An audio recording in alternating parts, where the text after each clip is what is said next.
After a long about 30 minutes of setting up this studio, we are finally ready to film episode 8 of the Brandon Alper Experience with one of my closest friends, Jake Bole, right here. What's up?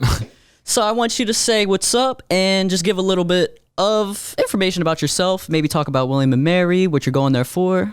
Yeah, so hi, I'm Jake. I go to CR right now. I'm graduating this year. I'll be going to William and Mary next fall, studying biology with a minor in classics. Okay. Yeah, I just, friends with Brandon, so that's cool. Yes, sir. How'd you decide biology? So I lifeguard down in Bethany Beach, and so I kind of want to go the pre-med route right now and just go more into like emergency life-saving stuff like that. So biology was just kind of a natural step to get there. Okay. Is there any specific part within biology that you want to go into, or just a generalized idea that more general, just because it's more of a stepping stone to get me to that pre-med path where I can just do something from there. Okay, what exactly is pre-med? Because I've heard people talk about it, but I actually don't really know what it is. So pre-med I'm just arbitrarily using a word, but I just mean it more as in to get somewhere in the medical field. So right now I'm kind of torn on whether or not I want to do like emergency responses or if I want to go into dermatology. But we'll see. I have a lot of time to figure that out. Regarding dermatology, why do you want to go into there? Does it have anything to do with you? Yeah, a little bit. It's kind of a mix of things. So like I've struggled with acne in my life, especially like this past year. Mm-hmm. And I think that dermatology is probably one of those like fields of science and medicine that kind of goes overlooked because other than like skin cancer, people don't really think of dermatology as a pressing like life or death scenario. But I think that appearances are a lot more important than people try to say they are, and that like how you feel on the outside is very much a reflection of how you feel on the inside. I agree. So like dermatology is naturally, the skin is your outside. Mm-hmm. So taking care of that and making sure it's good is pretty good. I've always realized, or at least thought, that a lot of the reasons that people go into certain fields is because they struggled within that field and they want to help people out in order to make themselves feel better about themselves or to guide them onto the right path. And I would definitely love, because I'm going into psychology, so I want to be the other person on that side. You want to be the person helping them directly with the medicine, with whatever you're going to give them. However, I want to be the person that talks to them in order to make them feel better about themselves. Feel like they don't need that like validation on their skin. Mm-hmm. That's smart. But at the same time, I've been through acne. You've been through acne. It's a struggle and it hurts. And I'm talking physically, mentally, it is draining. Yeah, you just sit there for hours like staring at it and just like wishing it would go away, and yeah, it is draining. Was there a specific time that you looked at yourself and you really realized, you said, "Wow, I'm going through it right now"?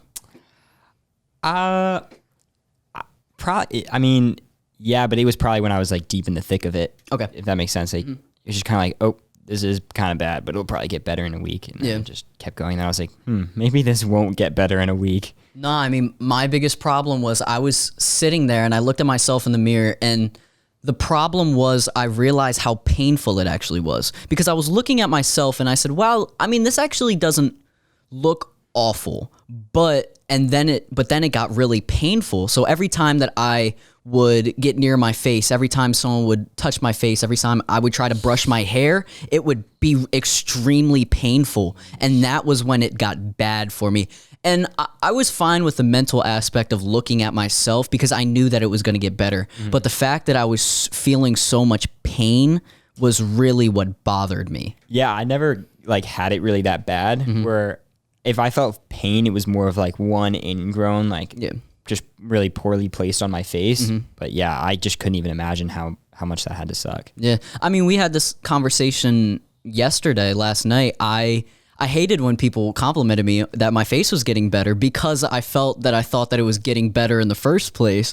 And then people would continuously keep saying that it would get better. And obviously it's out of good merit and they were just trying to be nice, but it hurt me internally, but it was also appreciated at the same time. Yeah, I get where you're coming from with that, but that was never an issue for me. But I think it was just because my problem has been so short-lived, where the real big issue was basically just for this winter. And any acne I've had in the past is just the same as any other person. So I've never had it where it was so prolonged where like if somebody told me my skin was getting better, it probably was because I didn't have that like long term, if that makes sense. Oh yeah, I completely understand. Yeah. So you were thrown on the tretinoin, right? I was thrown onto like pills first, so I had to take those for like 2 months. I'm still on tretinoin now for like scarring, but I think I could like go off of it if I want to. Yeah. I mean, what I really liked about the is it tretinoin? I have no clue. I really like the smell of it. I hate the smell of it. Seriously? It smells so gross. Like, this is disgusting. I don't know. It had like a rich smell, and I really enjoyed smelling it. I don't know why. But maybe we were getting two different things. You were getting tretinoin, I was getting tretinoin. Yeah, man, completely different topics. But off of the acne, I want to get more into the mental health side of aspects, because I want to talk to you a little bit about college. So I remember that you were putting a lot, if you don't mind me saying this, I remember you were putting a lot of pressure on yourself on which college you were trying to go to, which college you were trying to get into. You're excited with the choice that you made? Yeah, I mean, I'm a very like, I'll end up where I have to be. So I'm happy. I think I'll enjoy it, William & Mary. I didn't mean to call anything out or No. I promise. No, you're chilling. No, it was just out of good just good conversation and whatnot.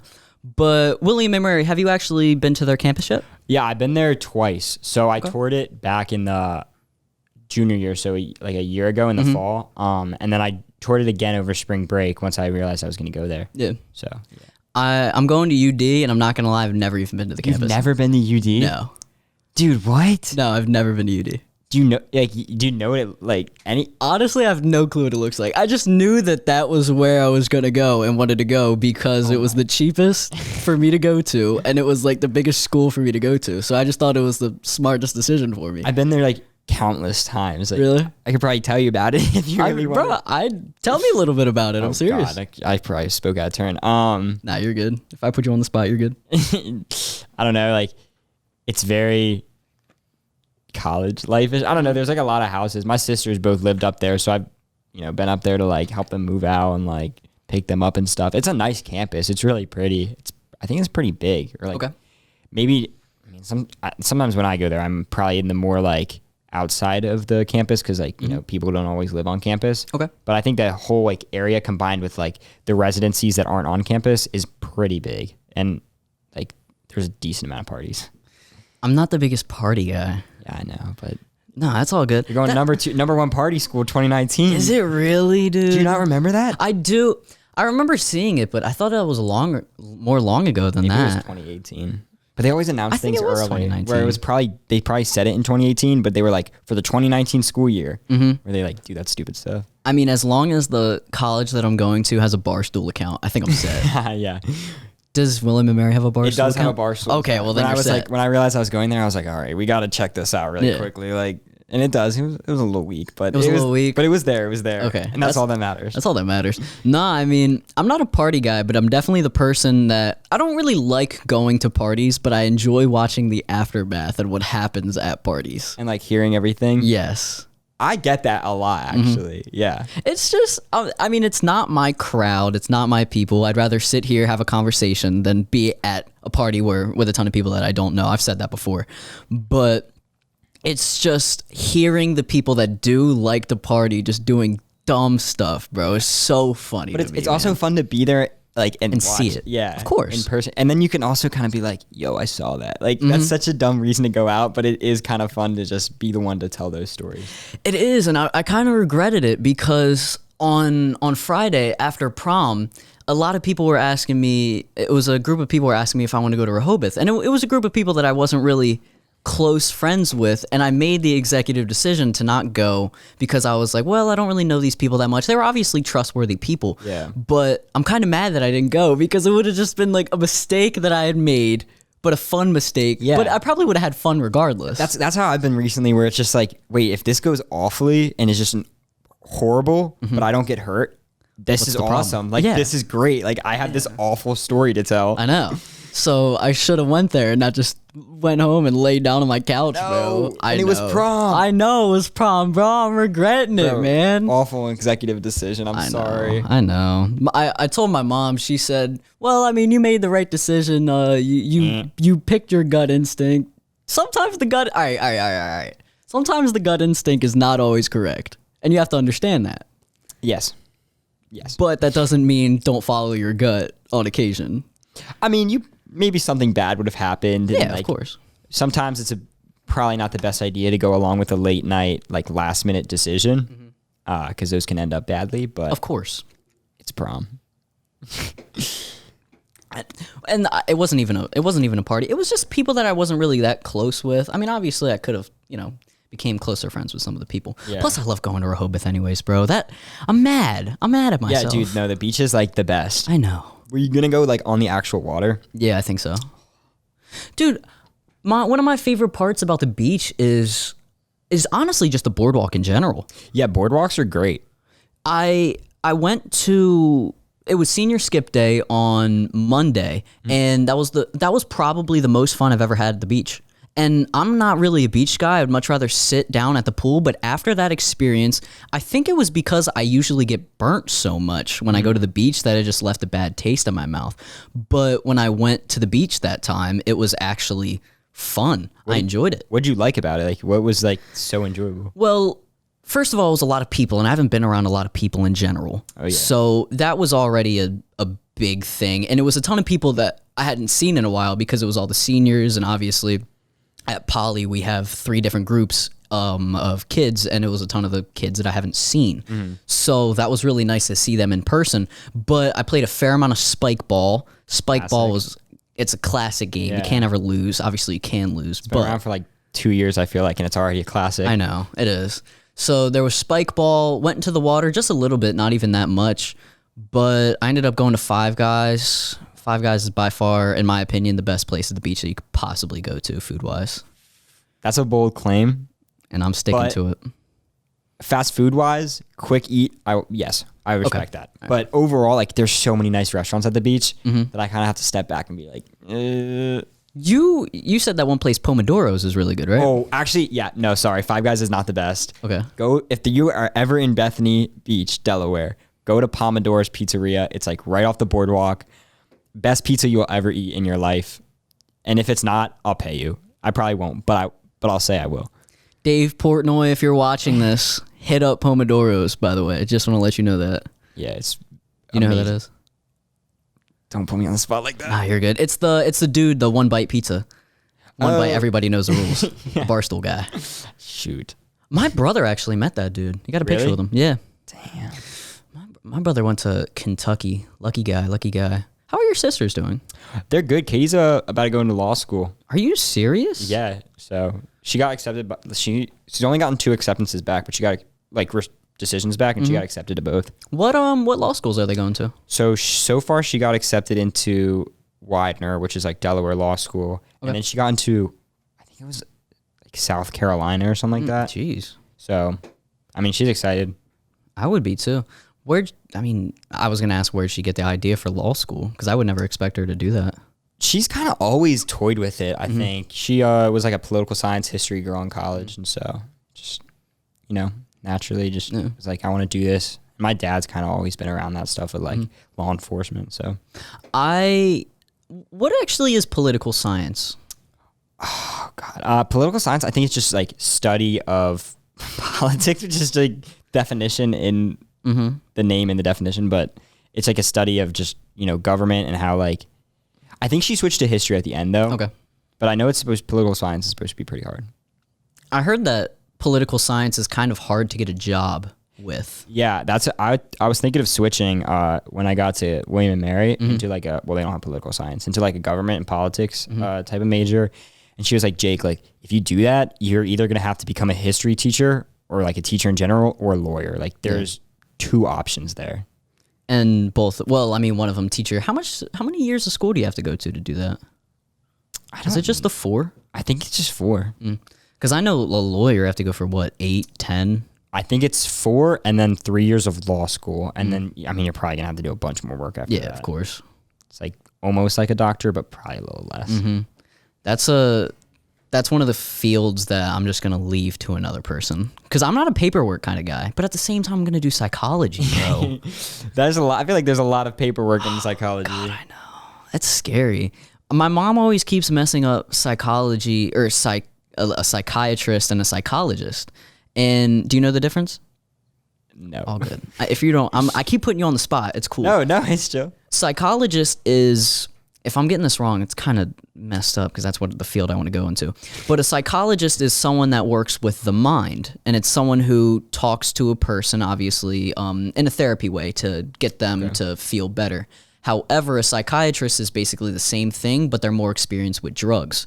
So it's you go to a psychiatrist if you want them to prescribe you a certain drug. That makes sense. Yeah. So it's more, one is like more, I guess it would be like internal fixes where you're like changing your thought processes, and the other is more like external where you take something.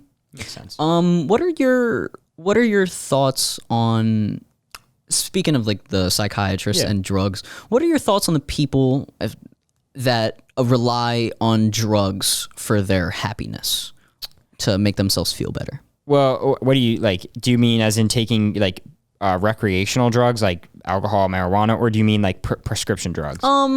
More recreational, I would say, in an addiction way. So like drinking to deal with depression. Yes. I mean, I'm not a No, you're fine. dictator. I try not to judge other people, but from a very like general point of view, it's probably not the best way to go about dealing with your issues. Okay. But I mean, everybody's, got to do something to help them sleep at night. Yeah. And as long as they're not hurting other people or themselves, it's probably... in a sense, you're kind of harming yourself. Yeah, I'm like kind of toying around the point there, but... No, yeah, of course. It's probably better to just go see a therapist. I agree.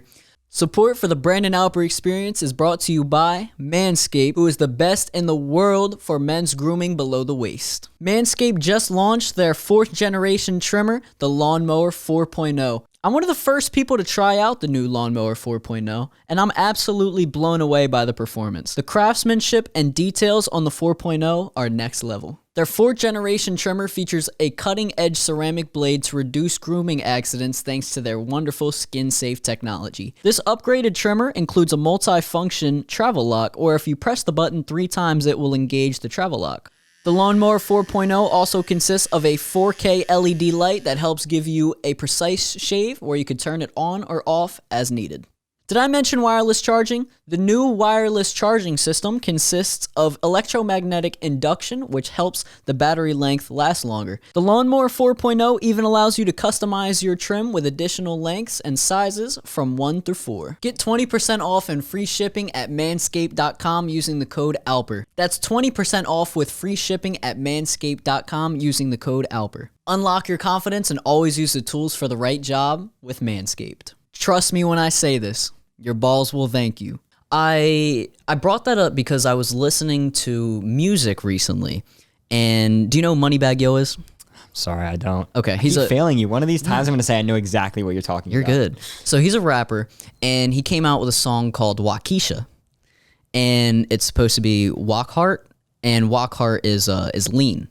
Okay. And it's very, lean is one of the drugs that's very popular within rap culture. Yes. And the beginning of the song is Lil Wayne talking about his drug use, and it's don't worry about what's in my cup, worry about what's in your cup, and basically saying stuff like that because, he has lean in his cup. And he said, well, this cup caused me to win 4 Grammys. Do you have 4 Grammys? And he was just saying stuff like that. And I said, yeah, I mean, that totally gives a point. But at the same time, I mean, I think it's not really about that. It's really about worrying whether you're giving yourself more success because you're off of that drug. Yeah, but I kind of get the point he's making where it's like the drugs that it's so like arbitrary and like meaningless. Not to repeat a word, but the meaning we put behind drugs, right? Mm-hmm. So like, oh, it's okay to be on like prescription drug, continuously, because you have a chemical imbalance in your brain. Mm-hmm. but like this other drug that's working for you, like you can't do that because we've said it's just bad. Like we've just as a society deemed that it's bad for you to take. So I'm from what you're saying, I'm guessing he's just making the point that like, why are you worried the drug that I'm using to cope at the end of the day? Because look at the success I found with it. Exactly. So, and it's scary. So that was what Lil Wayne said. But the problem is with Lil Wayne, he's had multiple seizures because of his lean problem. Yeah. Yeah. So it's like, yeah, bro, you've been extremely successful while being off of these drugs, but at the same time, you've also, I don't know if he's actually overdosed, but he's had seizures. And I'm pretty sure those are kind of intertwined, but I don't know if it's been actual overdoses. I can't put my thoughts in on that because I'm not actually sure. But then again, in the song, he talks about how much he needs his Waukesha, Moneybag Yo. And such an interesting name for it. It is. Like, it's very. It made me laugh because he talks about how he uses personification to call his Waukesha. He says it has like black long hair and whatever, and he's explaining what the bottle looks like. I'm pretty sure. What get Shakespeare over here. Yeah, I know. Get some literary analysis going. No, I know. I mean, that definitely made me laugh, but I wanted to bring it up. So I've mentioned this guy before on my podcast as well, and I don't have to go as deep into it, but his name's Carl Hart. And he's a Columbia University psychologist, and he created a book called Drug Use for Adults. And he is an avid user of heroin. Psychology major, professor at Columbia University. I'm going to restate that. And uses heroin. Keep going. I'm very interested now. He's extremely successful, obviously, as you can see by the college that he works at. Yeah. He wrote a book while on his not directly on his heroin use, but while whilst using heroin in his life, he uses it with his spouse. He has 2 kids, I believe, and he has TED Talks. He's done videos. He's a very successful guy, and I find it very interesting because we automatically deem anyone as a drug user as a horrible person, as a bad person. But we have this dude who is obviously extremely successful if he's telling the truth, of course. But you look at the dude, most of the times you could look at someone and say, you clearly look like you're not doing okay right now. Yeah. But this dude looks completely fine. And I just find it interesting because we're a very labeling society. Yeah. And when we see someone being successful with doing something that's very odd, well, that we see against the cultural norms, it's interesting to see. Does he like take small doses? I believe I don't know if it's microdosing, but he takes a certain amount of dosing a night, as well as he makes sure to get all of his work done throughout the day, and then he uses it through his night. My question is though, how did he get started on that? Like, how do you? I feel like if you're going to start heroin, you would just start it like everyone. I mean, I'm not a pro on starting heroin, but I feel like you wouldn't just be like, I'm going to start microdosing every night. I think it was he talked about how he grew up during the crack epidemic in the 80s. So I haven't I've watched a couple of his videos because I'm pretty sure he had I've just watched the clips on the dude from Joe Rogan because he's been on his podcast. And he talks about how he grew up during that time period, but he doesn't necessarily talk about. I'm pretty sure he talked about which drugs he had used, but I don't know how he ended up getting to heroin. But he just says that heroin's his favorite drug to use. Interesting. And my question off of that always is, are you a high functioning addict? Yeah. I mean, he would be very, very high functioning if that was the case. But most of the time when we consider addiction is something that stops you from doing something in your life. Therefore, I don't think it's fair to label the guy as an addict because it hasn't taken over his life to the point where it would ruin his experiences in order to call him an addict. Yeah, I mean, it's like the same thing with like phobias where it's like it's not a phobia until it affects your daily life. It's just like a fear or something you enjoy to take in this case. Yeah. And to sway the topic a little bit onto another psychologist, do you know, actually I already asked you this, Jordan Peterson. No. So he's a right-wing psychologist, and everyone labels him as right wing, which, I mean, if you listen to the guy, he's pretty right wing. He has right wing philosophies. But I enjoy listening to the dude because he speaks his mind how he believes it. And he does it in the sense that he's not afraid of being offensive just to make you feel better about yourself. Okay. So, for example, and I'm not going to say whether or not I agree with what he's trying to say or his statements, but the university or Toronto or Canada was putting in effect a law where you had to call a person their proper gender labeling. So he/him, she/her. Like their proper pronouns. Yeah, their proper pronouns. I couldn't think of the word. However, it was different pronouns, such as I don't know exactly what they were. Neopronouns. Sure, I don't know what they're called. Anything other than he, she, or they. Yes. Okay. So he said, I don't think that should be a thing because you're forcing people to call someone something in a sense just to make them feel better, and I think that's ruining freedom of speech. So this is what he became truly known for, and this is how he blew up. So I enjoy listening to this guy, not saying that I agree with his politics, but I like listening to the guy because I think that he states what I think that he says what he believes, and I don't think that's an excuse to listen to a person. I'm going to say that completely honestly. But at the same time, I'm also switching this a little bit. I think that it's important to listen to certain people on certain sides of the spectrum and get an understanding of what they're trying to say.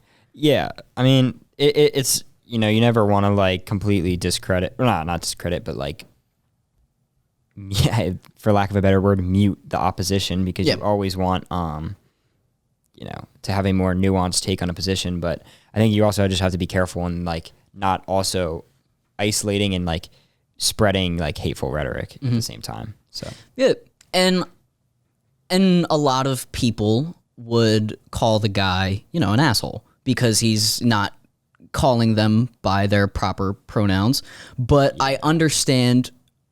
I'm not supporting what he's doing, but I understand what he's trying to say, that it's against freedom of speech. I mean, yeah, but if it's in Toronto, is he from Canada? Yes, he's a professor, or he's a psychologist at the University of Toronto. Yeah, I don't know the ins and outs of like Canadian law, but from an American's perspective, yeah, I mean, you could make the argument that it's freedom of speech, but then the thing comes into play where it's like, okay, but why can't you just call these people by their like designated pronouns? Like, odds are they're not going to ask you to like. They're not going to give you crazy neo pronouns that are like don't make sense. Like they're probably going to ask you to call them like they, them. No, it was like they and zen and stuff like that. But like, how often is a person going to ask you to do that? I agree. And his point wasn't that. I'm not trying to support the dude. Yeah. I enjoy playing devil's advocate. Yeah, no, I get that. So he says that regardless, it's something that I believe in, and that's freedom of speech. I should be able to call them whatever. Yeah. If I see them and I look at them and they resemble a woman, I'm going to refer to them as she and her. My question behind the law is though, like, okay, so you have to pay someone if you don't call them by their designated pronouns, but like, is the law so, how, does the law work as in the case where you just like good mistake, like you did not mean to do that, like you genuinely did not know their like the pronouns that they wanted, or is it that like, I mean, because you said this guy still isn't like calling people by their intended pronouns, where you're just going out of your way to like not call someone by what they want to call them by. Like, how does the law work? I'm actually not sure. I wish I was more knowing of that. Yeah. In order to continue this conversation more, but I'm not completely sure. But I believe his point was if you control what people say, you control what they believe. So if you make someone call someone something, then that controls what everyone believes is correct. And I would agree with him, but like, what is the ultimate problem behind calling someone what they want to be called? You know what I mean? Like, what's the problem behind calling someone who is trans, like the pronouns that they go by them? Like, how is that? It's not like 1984 where you're creating an entirely new language and like now you're controlling the entirety of like the public's thought process. Like, no, you're just validating a person's existence. Okay. I think it was also the sense that, it was sometimes you have to risk being offensive in order to stand up for what you believe in. But I feel like his point would be so much more valid if he just called people by the pronouns that they wanted anyways, and then just said like, hey, but the government shouldn't be the one to jump into this. The government shouldn't be policing thought and words. So, and that's the point, is if he still says that but refuses to call them, or he's basically giving in at that point. So if he calls them by that they and the Zen sorts of pronouns, then at that point he's giving into what the government is trying to do, and he's just stating what he believes. I mean, I get that, but like you're hurting people in the process. And yes, it's only like emotional, and you'd be like, I'm not physically hurting anyone, but like it's not an issue where you're like, you have like the protesting a unjust law that doesn't hurt, like that's actively hurting people, and by protesting it you're not hurting anyone, but by protesting this he's hurting someone. I mean, I also think that it has to do with woke culture and what's going to happen next from it. So we start at this, and then what happens next? Yeah, but I feel like that's such a like it's a vague term because we don't know what can happen afterwards. Yeah, and it's just like I don't think that's a good enough reason to be rude and not refer to people by the pronouns that they want to, because like what's the worst that can happen? Yeah, honestly, the worst that could happen is just people are being more accepting that people are beginning to be different. Yes. Yeah, and I think as a person, I'm gonna do it regardless, just because I think that, why can't you just do it to make a person happy? Yeah. To make themselves feel better. And like if I was in that position, like that would be so important to me. Like that would be so big. So like it's so simple. I think it's the point that there's a law in order to being made. That I 100% understand that stance. Like I get that. Like I can see why he's mad, because some people are really serious about that, and I get that. But the way he's protesting it is just doesn't sit right with me. Okay. Yeah, I understand his point, because it's a law that's being in place regarding to what you're saying. Yeah. And in my opinion, I personally as well have a problem with that. I think the law instead should have been that not referring to someone as their designated pronouns, and again, I don't know how the Canadian like system works, should be fair use as fight words. So like in the same realm as like slurs, where if you call someone a slur, you are like, they are like allowed to beat you up. Really? Is that how this works in America? I actually don't know. For my sophomore year Gov class, that was what I came out of the understanding of, where if you call someone like a hateful word, or like you provoke them into anger and they beat you up, that is like justified. Really? Or like punch them, like, yeah. As long as you don't murder them. I could be completely wrong on this. Okay. But from sophomore year, that was what I got out of it. Really? Where I think that not referring to someone by their pronouns if they ask you nicely is fight words. Okay. But, wow, I actually did not know that. When we took the class, like my teacher was like, okay, we're on the free speech unit. Here are where free speech is not protected. And fight words were one of them. Wow. So be careful what you say. Of course. No, believe me, I am, but... Well, I don't really have to be careful in the first place. Yeah. So, yeah. Regardless of that, what I was trying to get at is I enjoy listening to different sides of the spectrum, just because I think that it's more, it's better rather than just listening to one side and not the other. So, for example, I'll listen to that guy, Jordan Peterson. I'll listen to Ben Shapiro. I don't really like Steven Crowder, because I just think Steven Crowder's an asshole. I couldn't listen to Ben Shapiro, I'm going to be honest with you. Really? I can't listen to him. Why? Well, I don't really listen to podcasts that much. I don't know. I'm just not a big podcast guy, which is funny because I'm on a podcast. Yeah, no, right you're now. fine. Like I'm not a podcast guy, but Ben Shapiro just seems so like a joke at this point to me. Where it's just like the things that he comes at are just like so nonsensical to me that I'm like, is this really important right now? And like his voice is also just like can't do it. I listen to him and I find a lot of flaw in his words. Yes. I think that what he does is he tries to put a lot of logical fallacies in what he says. I mean, he's smart like that. And that's the thing is, sorry, you got it. No, you go. I think that he's an extremely smart dude to the point where he uses logical fallacies in order to trick other people. And he knows he's doing it. Exactly. And I don't know if that's what a lot of people consider that evil because it's evil. Because you know what you're doing in a way of to manipulate the other person. What does he actually want? Because he knows that the actual point he's making is wrong, but in his head he probably thinks it's right. I don't know if he knows it's wrong. I think that he believes what he's saying. I mean, as in like would be wrong by societal standards, but in his head he's like, this is actually right. So if he's like remember when he got super mad about WAP? Yeah, that was ridiculous. And it was like, there are people dying. Like this is unnecessary. And what was his argument? Like he said that it was you had some sort of infection if you had a extreme WAP. Yeah, but it was also like their Grammys performance that was like degenerating society and like what?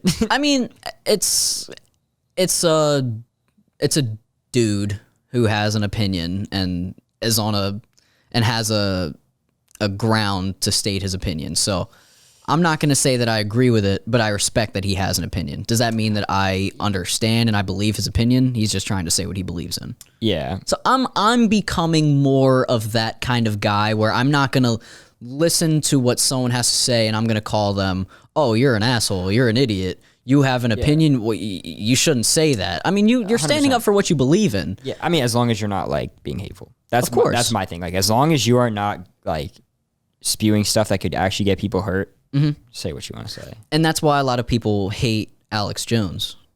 And he's yeah, I know who Alex Jones is. Okay. Finally, let's go. All right, yeah.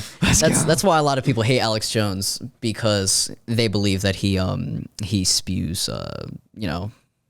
nonsense. Yeah. And that ends up getting people harmed and whatnot. Yeah. Has anything been? I might get attacked for saying this. I actually don't know if he's directly gotten anyone harmed. No, I think when I say saying words that can get people harmed, I mean if those views became widespread, it could lead to like large scale, like probably a shitty example, but like 1938, like Germany, like anti-Semitism, like leading to the Holocaust, like. If you have one or two of those people saying those things in America and they get widespread and out of control, then you have people getting hurt. Yeah, I agree. So that's kind of where I see like don't say harmful things.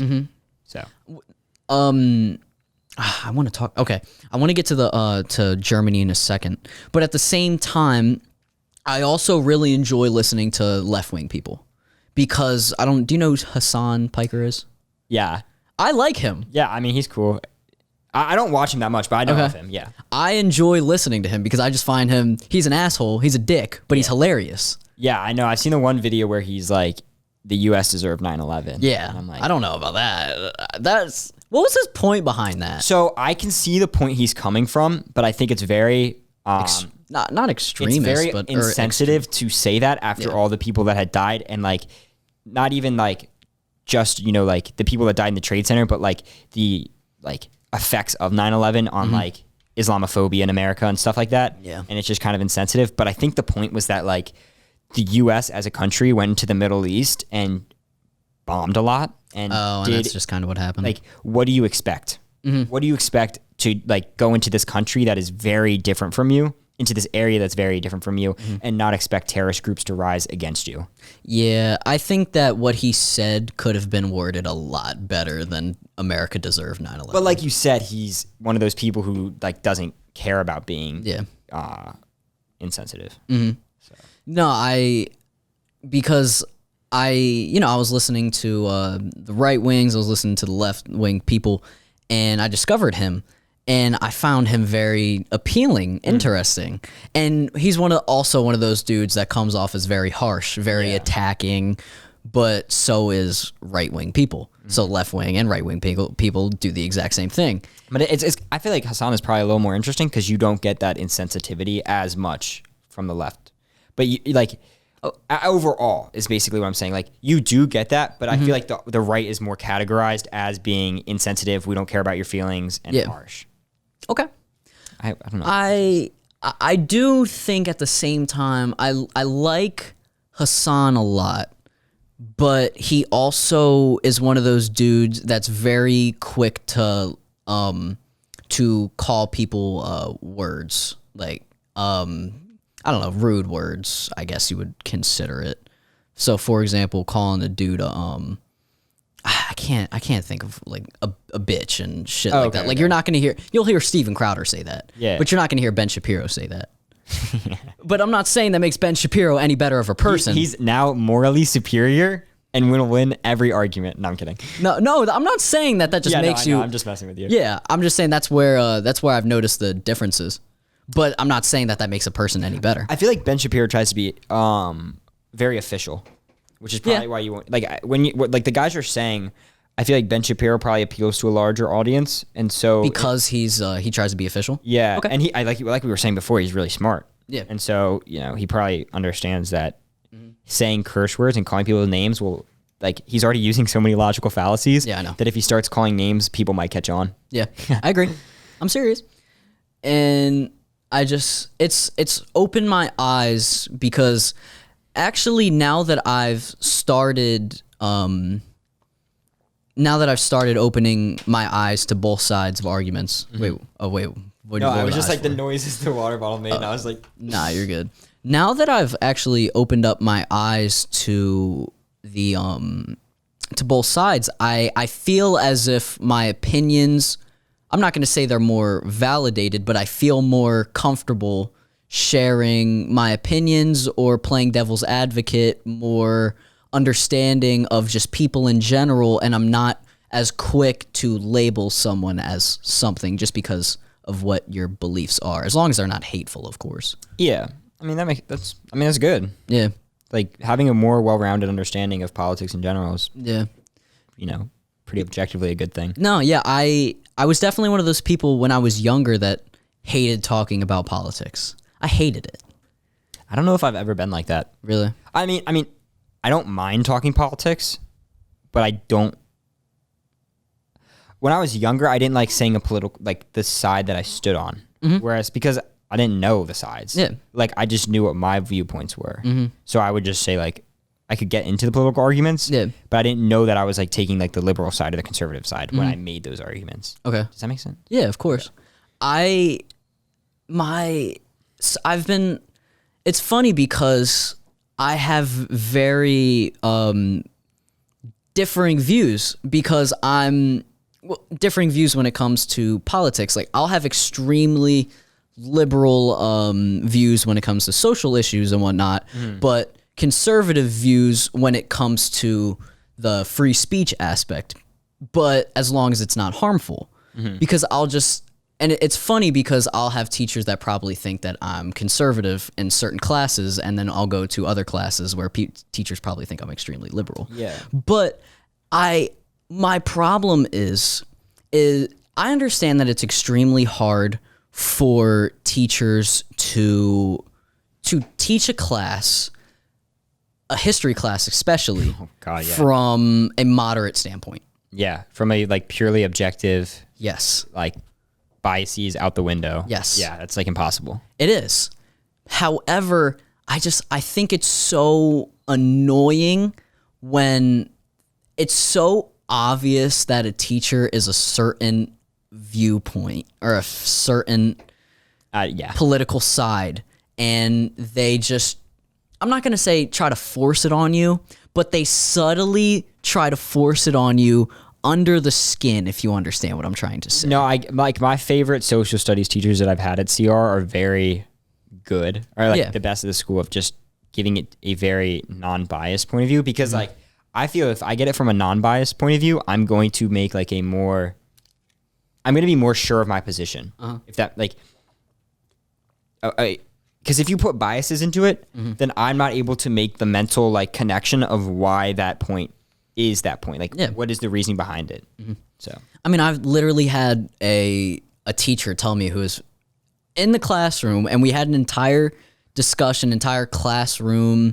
It was, I guess, an assignment, and straight up just told everyone who his favorite president was and whatnot. And I thought that it was so obvious at that point. Was it like a recent president? Like, No. Oh, was it from very far? Yeah. But was it like, you could just say what It was president? FDR.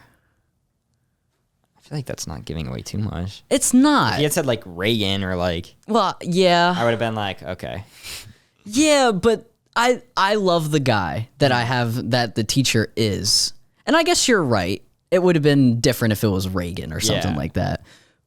But Oh, my favorite president of all time is Obama. And you're like, okay, well, you just gave away your entire political opinion. yeah, Like, no, you're right. But I don't think that it was because it was FDR. I think it was because of stating the views subtly, throwing, under yeah. things within it. It was more than just the main thing. I'm sitting there and I'm like, dude, this is so obvious, bro. It's just cringy at this. It is. And he's a history teacher, right? Yeah. It's just cringy. It's I like the guy. I do. I really do. I love like the guy. even like half the times I'm like supporting the teacher. I'm like, yeah, like I agree the point you make, but like, Come on, bro. but I feel actually I'm not gonna say that because that's gonna be a take that people probably wouldn't like. So I'm not. I can cut it out. Unpopular take, but I feel like education is more left leaning. Oh, because okay. Bro, say it. because left leaning never. Bro, go I'm right trying to ahead. figure out the right way to articulate it. That's the Okay. problem No, you're I'm fine. coming with. But yeah, I mean, left education is more left leaning, but it's could be because certain left leaning policies are more backed up with professional opinion, I agree. which you could say the same thing for the right. Yeah, But, of course. Like, yeah. Okay. So like when you get to like the social and like gender issues, like left leaning education would more favor like if we're going back to the pronoun issue and like the right has kind of taken a stance where it's anti transgender bathrooms, pronouns, that doesn't exist, like it's a phase, like that's kind of the right take on it, and that's a super simplification of it. Yeah. But like studies have shown that like gender dysphoria is a real thing, and like that like that's a real thing, and that policy should reflect that, and that's why I'm making the point that the left is more educational leaning. Without, I was trying not to say that because it's right. You're fine. Yeah. Okay. I would personally love to debate you on this issue, but I don't know enough in order to debate you. Sadly. It's okay. I don't know that much either. Nah, you're fine.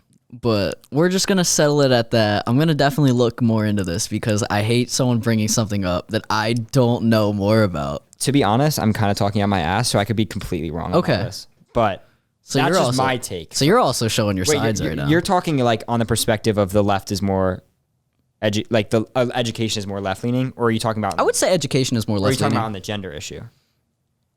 I would say on both. Oh, okay. I think that on both sides of education, I think it's more left leaning. Seriously. Yeah, 100%. And I just wish it was more moderate. I do. Yeah, but then it's like, okay, so here's one thing. So like, I took economics this year, and like, the right, well, it's kind of phasing out, but well, actually, I don't know. But the right is trickle-down economics, right? Okay. Where What is that, if you don't mind me? So that has to do with Reagan, where trickle-down economics is if you cut taxes on the rich, money will trickle down to the poor. Okay. Right? And I'm probably going to fail my macro test, so take what I'm saying with a grain of salt. But my teacher kind of made the point during class that like trickle-down economics, and he said it, he's very good at getting around, like he is very objective, and that's why he's probably my favorite teacher at CR, but he's very good at getting around it. And he was just like, in the 70s and 80s, the US government switched to cutting taxes on the rich, and it worked. It worked during the time, but it doesn't work forever. Like there is a point at which like, the wealthy are going to hoard money. It's not always going to trickle down. And so that's why I'm like, when you say want it to be more moderate, I'm like, well, I don't know if this works. And like education should be objective. And like, if that objectivity lines it up in the left, sorry. No, you're fine. No, I meant like, sorry, like rhetorically, like if that leans on the left, like, sorry for your opinion. Yeah, I got you. So I was, wow, you completely made me forget what I was going to say. Nah, you're good. I was going to talk about how I think that it's important and it's interesting because I've been starting to test my teachers a lot. Oh, you're that kid? Yes, of course. I know they're excited to see you gone in a week. Of course. Especially now that I'm a senior and now that I'm more willing to ask questions and I'm not afraid of people, judging what I am or whatnot. I am one of those kids that I know exactly what question to ask in order to get under a teacher's skin to obviously show what side they are on. You're getting bad grades and I know it. No, I'm not. I I'm have 100 in those classes. Like, screw this kid. Like, always making me look stupid. Yeah. And my psychology teacher, shout out him, he makes it very good. And he's probably my favorite teacher of all time. One of them. Because, well, first of all, I just love the dude in general. But he does a really good job at not showing you what side he's on because he shows his conservative sides, but then shows his very obviously liberal sides. Yeah. And I love that. Best teachers, yeah. 100%. They are by far the best teachers. But the guy teacher, I was asking him certain questions. The one we were talking about earlier. Yeah. Okay. Like, I knew exactly what questions to ask in order to obviously make it show what side he was on. And I already knew what it was, but I was asking him about what his thoughts were on Alex Jones, and I brought up news things, and I brought up Tucker Carlson because I knew that's a very easy way to get people to hey. And it was so obvious at that point. Let's go, or was he like? Oh, he was like, oh, I hate the guy. I was like, yep. I was like, all right, man, you're really making it obvious at this point now. But I said that to him. I literally said that to him. Such an objective opinion there. I know. Super non-biased teaching. Yeah, I know. Well, it was after after school. He's not like projecting into the entire class. Yeah, of course. It's not as bad. No, it's not as bad. But I'm one of those kids that, you could obviously have that conversation with because I don't really care what side you're on as long as you'll. I honestly don't care what side you're on politically as long as you try to create understanding of why you believe in what you believe and you're willing to change your opinion or at least listen to it. And that's kind of, I'm not going to say I like Steven Crowder, but I love his Change My Mind series because he's willing to sit down and have a conversation with other people about his beliefs. Now, that doesn't mean that he's going to change them because most of the time he doesn't, but at least he lets other people have the conversations. I can see why you respect that. And I respect that because I do, in my opinion. But I was, I started testing my, my social studies teacher on socialism as well because I started bringing up, you're cool if we continue this political discussion, right? I'm chilling. Okay, bet.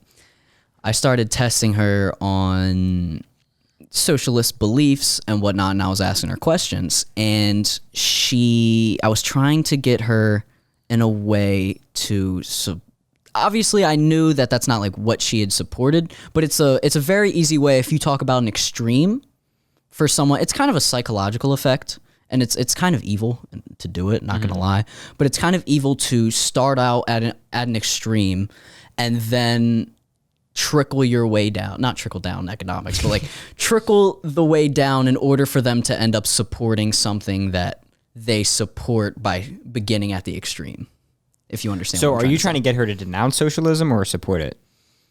So you're saying like, I'm going to go to the most extreme socialist circumstance and then get her to say that she supports socialism, or am I going to go to the most extreme socialist circumstance and say that's awful, so now I denounce it? Like, which way are you coming at it from? I'm coming at it from the way of, I'm going to talk about Marxism.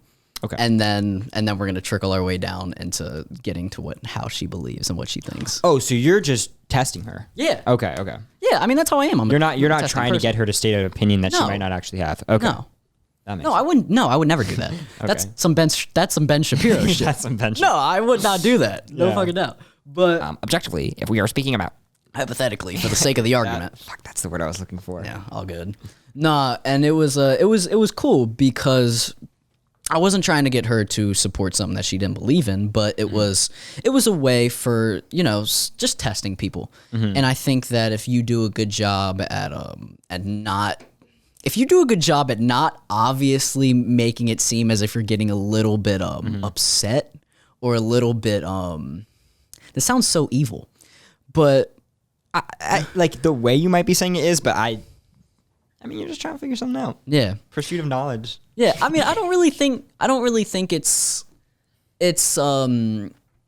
evil, but the way that I'm saying it might come off as evil. Yeah. It's just the way of me testing the waters to try to find out who a true person actually is. Yeah. I mean, also when you're doing those things, like there's so much power in just silence. Oh my God, like, I know. If people will just keep talking if you don't say anything, it could happen right now. I could just keep going. Like you just don't say anything. I would go like for minutes being like trying to get something. You just say something. Yeah. And there's a kid in the social studies class that I have, and he kept talking about the COVID vaccine and how it's ridiculous. And he's a freshman. I'm double shotted up. I'm fully vaccinated. I'm double shotted up too. Let's go. Yeah, and it was so funny. Wait. Moderna or Pfizer? Pfizer. I'm Moderna. You're a Moderna boy. Moderna. All good. Got that extra 1% effect. I thought Pfizer was the extra 1%. No, you do. Yeah. Oh, efficacy. Let's go. 1 out of 100. And it was funny because I don't really think the vaccine truly shows beliefs on what's it called, on political issues. Yeah, I feel like COVID now, everything is, there was a point where it was all very partisan, but I feel like it's become like very weirdly split. It is. Where like, yes, you have conservatives for the most part being anti-mask, like COVID restrictions, but I've seen so many like liberals like screw this mask, and the other way around, where I've seen so many conservatives that are like, keep the mask on, like. Yeah, and I've seen it's a lot of because older people are for the most part conservatives. Yeah. And I see a lot of people, the older people have the masks on, the older people are, vaccinated up. And there's a younger generation that are afraid to get these shots because they don't know what's in them. But it's just funny cool that a freshman is like, you don't need to get the vaccine. Homie, can you get it?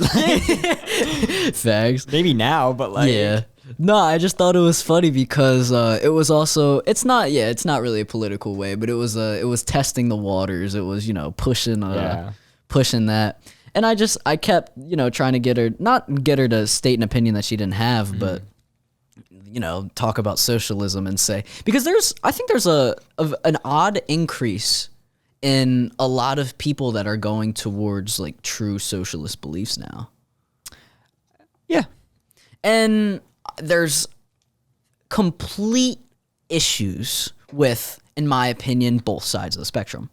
Because I think, obviously, true capitalism is horrible because then you have monopolies, then you have no minimum wage, you could enslave people. Yeah, I feel like there's also an issue when it comes to the subject, like, more broadly, whereas, like, you have, like, the Red Scare, where people just, like, want to denounce anything that seems like it gets on my nerves when any like point is brought up in a political debate and it's like, that's communism. It's like, oh God, I hate like, come on, like that's not a valid point. Like, come on. So yeah, and once again, I mean, we mentioned this earlier. We live in such a labeling society where if you say any left-wing idea or any right-wing idea, you're automatically labeled as a fascist or you're labeled as a communist. It's ridiculous. Exactly. So it's like, especially economically speaking. Yes. Where it's like, come on, just actually debate the point they're making and not try and equate it with some like government system that you barely understand in yourself. Like, no, it's so stupid to me because I think both, in my opinion, I think both sides of the extreme, like the far right and the far left views are both wrong. In my opinion, and there's a lot of pushes towards socialism now, and I don't have a problem with certain issues in both things, but I just think full socialist countries, there's never been a successful true socialist country, and there's never been has there ever been a full market economy? That's a great question. I don't know. I don't have an answer. I mean, you could say like maybe you could say like the U.S. like during like the robber baron like time period. Yeah, where like laissez-faire type stuff. Yeah, where like basically the Yeah, and that did rich not, people owned the government. yeah, and that did not go well. But I mean, I'm probably never like 100% true because that would be like basically a complete libertarian country. There has been a libertarian. I remember reading something about how there was like a complete libertarian town in like New Hampshire, Maine for a period. Really? And so, okay, so it's like Instagram. So like, No, you're good, bro. I keep saying take this with a grain of salt, but You're fine. I guess there was. You could look it up. Like, there was a town in New Hampshire or Maine, like upper northeast, that was like super libertarian, and so like they passed all these laws that like there were no laws, and they got infested with bears. So what happened was one of the previous laws was that like you cannot feed the bears or something like, or you can't feed the deer because then they're gonna like procreate and there's gonna be too many. And so people were like, well, I can do whatever I want. I'm gonna feed these bears. And then the town just became overran because all these bears started showing up because people didn't want to follow the rules because they didn't have to. Really? So there is an example of a libertarian. Because I mean, when I think full market economy, I think of just libertarianism. Okay. Where there's no laws and you can just That's anarchy, right? Basically. I guess so, but I think libertarian is more like there's no laws, but like money makes the laws. Okay. Whereas anarchy, I don't even think There's not money. even yeah. There's no. Wow, that's interesting. Like currency isn't as much of a thing, and it's more trade based. That makes sense. Okay. Now I was testing the waters with my social studies teacher because I was talking about how I thought that people naturally are greedy. Okay. And I thought that, because one of the most, I didn't know necessarily what socialism truly meant, and she enlightened me, and it was pretty cool because I had learned stuff that I didn't know, because we had an entire unit on both, obviously Germany and then Russia. So we had extremes of both or both extremes, and I thought it was cool how I had learned something from it. But I was talking about how I think people are inherently greedy, and that's just how we naturally are. And if we, I disagree, but keep going. Really, Yeah. okay, I thought that if you have people that are all of a sudden have a lot of money, all of a sudden have a lot of power, as it seems, because, we associate money with power. They're, regardless of what they do, they're going to try anyway in order to to keep their money and make more money out of it. And I mean, that happened with Robin Hood, especially with Robin Hood. That's happened obviously with the Elon Musks of the world and the Jeff Bezos by not keeping, high working conditions and low, low wages for their companies. Yeah. So I thought that regardless, I don't think socialism, in my opinion, the extreme, of course, is a good idea, because I just think people are inherently greedy. But you can disagree with that. I don't want to have this debate. I'm not very well versed when it comes to like the whole like socialism economic policy issue, because I try to stick more to social issues because that's just of course, I more care about. I understand. But I think I'm just too much of an optimist. Like, I've kind of realized, especially during like the pandemic and everything, that I'm just kind of more optimistic than your average person. Okay. Whereas like everybody else in my family was like super upset during COVID. Like I was too, but the whole time I was like, nah, it's like, it's gonna get better. Like I have faith and like stuff like that. So I just, as a person, can't accept that people are bad and I see greed as bad. So I just can't accept that people are greedy as like inherently bad people and greedy. I don't think people are necessarily inherently bad. I don't know if I consider greed as bad. I do. Okay. Well, maybe that's like the Catholic upbringing where I'm like, there are like the 7 awful sins, and like greed sins. is one of them. 7. Okay. So I just, and a lot of it comes from like my observations of like other animals, where like I look at my dogs and they don't have any material possession. Like, yeah, their food becomes a thing, but like, is it greed to be like, yo, I want to eat my food and not have you eat it?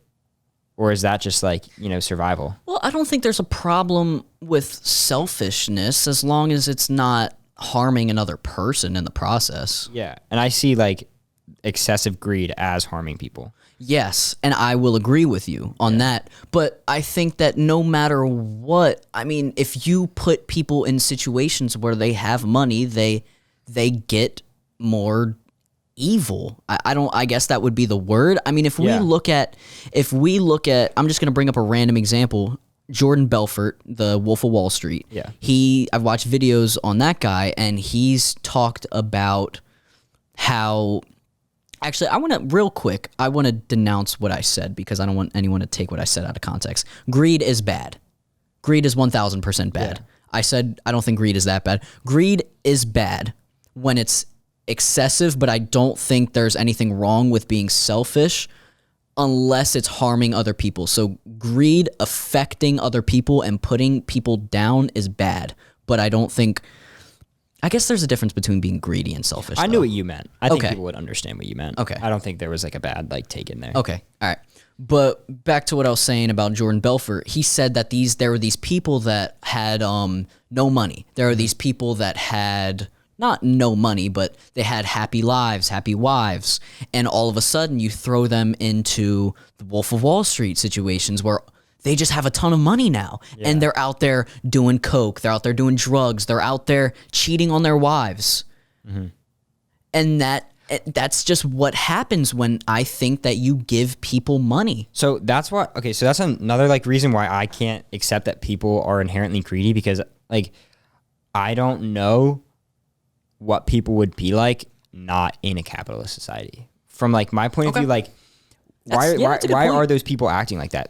Is it because that's how they inherently are, or is it because the society they live in, where they're told that the game to be played is have the most money to reach the American dream, be that wealthy business tycoon, and then go crazy and do whatever you want and flaunt that money? And so are those people being greedy, or are they just doing what they were told to do? Are they doing the large scale societal pressure of living the American dream and becoming that wealthy person? So if you take that away, what happens? Are people still greedy? Who knows? I think that what we should do on that question is look at when we were hunters and gatherers, what happened at that point. Yeah. Because I think that's our natural instincts, because now 100%. Our instincts have changed. So I think that we should look at, I sound like Joe Rogan right now, but I think that we should look at history, and when we were, hunters and gatherers, did we kill people? We did kill people though for their food, for their money, for their... Yeah, but what were you stealing? You were stealing food to survive. Yeah. You weren't just killing people to kill. I mean, maybe people were, but then it comes back to they did have their own society, so how did the Spartans work? Because they were just... I feel put on a mask and you're a demon. So I feel that's even too far ahead, because at that time there was written language, and they had a government, they had a society, and in that society, war was a constant. Okay, yeah, that is true. No, I mean, that's interesting. When it comes to people getting a lot of money, for some reason I always think of Grimes, because she was poor aesthetic back in the day, and now she's married to Elon Musk. Yeah. It's she was a communist. I was going to say, isn't she a communist, but she's married to Elon Musk? She's married to the wealthiest, one of the wealthiest men in the world. And so you're that's odd to me. That's really odd to me. Yeah. I mean, I guess opposites attract. I don't. Yeah. I mean, bro, I think I saw something about how her senior quote was a quote by Marx. So you're okay. Yeah. You distribute this wealth then. Come on. So that's how I tested the waters. I would say I don't think, and this is the conservative me in me coming out. I don't think that you should force anyone to do anything with their money. In my opinion, if Elon Musk made his money and he made it legally, I don't think that you should force him to do anything with his money. I don't. That's his money. He made it. Just because society is telling him to do something with it does not mean that he should be doing something with it. I don't I see where you're coming from, but I don't see that as his money. That's, and I get lost in this a lot, because I'm okay, well, I get annoyed when it comes to private property, because I'm you will walk into a woods, right? And like, Okay. it's literally just a regular woods. And like, someone will be like, you can't come here. It's private property. You're like, I'm walking on a trail, bro. Like, what are you saying? But then you're like, okay, well, I wouldn't want someone to break into my own house, right? But okay, the point I'm trying to make and, eventually get back to is like, I feel like there's an excessive point. Like, it's fair to say I want my own plot of land to raise my own family on, and I don't want somebody to just walk up into it. But like, when you get really rich people like that, they have their plot of land and like everyone else's. Like, he has so much money that like, you don't need that. You're just taking it away from other people. No, you don't. And like, I lost my train of thought. You're good. But I just don't see it as, the point I was making, like, how much money does he have? Like, what's his net worth? I believe it was 170 billion last time I checked. Yeah. Okay. Like, look at like your parents, right? And like their net worth is not that, right? Yeah. So like, he earned like 1,000 times more than your parents. Did he work 1,000 times harder? No. No. I understand that. I get it. I understand that he didn't work nearly as hard. Yeah. But I can't, I don't know what it is about me, my beliefs. I can't say you have to do that with your money. That's you have to redistribute your wealth to other people because that is what society's telling you to do, because maybe it would make us better off.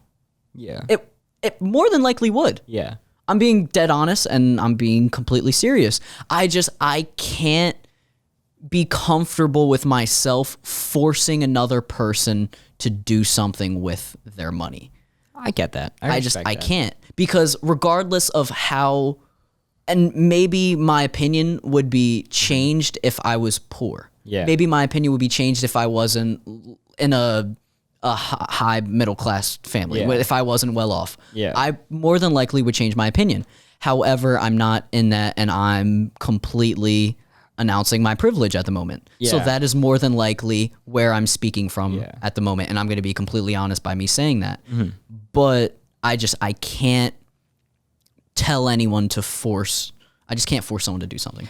Yeah, I see it from, I understand that point of view. I get that, but I see it from the perspective where it's like, how can I, like, if there is, a movement going on to redistribute this man's wealth, I can't sit by and, like, support him not losing his money and having to redistribute it when there are literally people, like, homeless.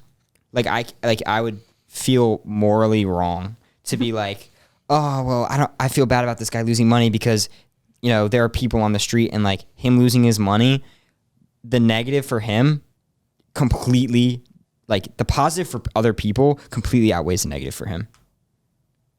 So like the positive outcomes of him redistributing his wealth for poor people and like people that don't have as much money is just so much more, like there's so much more positives from that than him being like, crap, I can't buy another yacht now.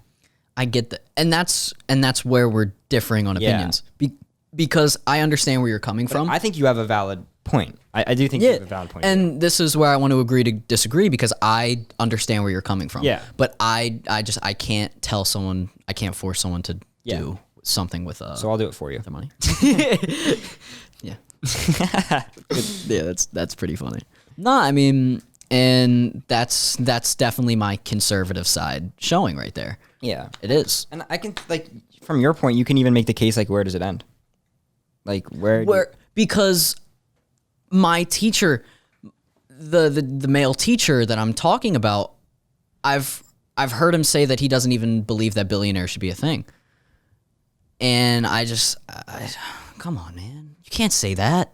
That's so obvious. You're a teacher, bro. Oh, yeah. As a teacher, you cannot say that. Bro, come on, man. What if there was a billionaire in your class? Bro, I don't care. No. I'm gonna try and leech off the dude. I'm an honest person. Hey, best friend. Yeah. Hey, best friend. Hey, bestie.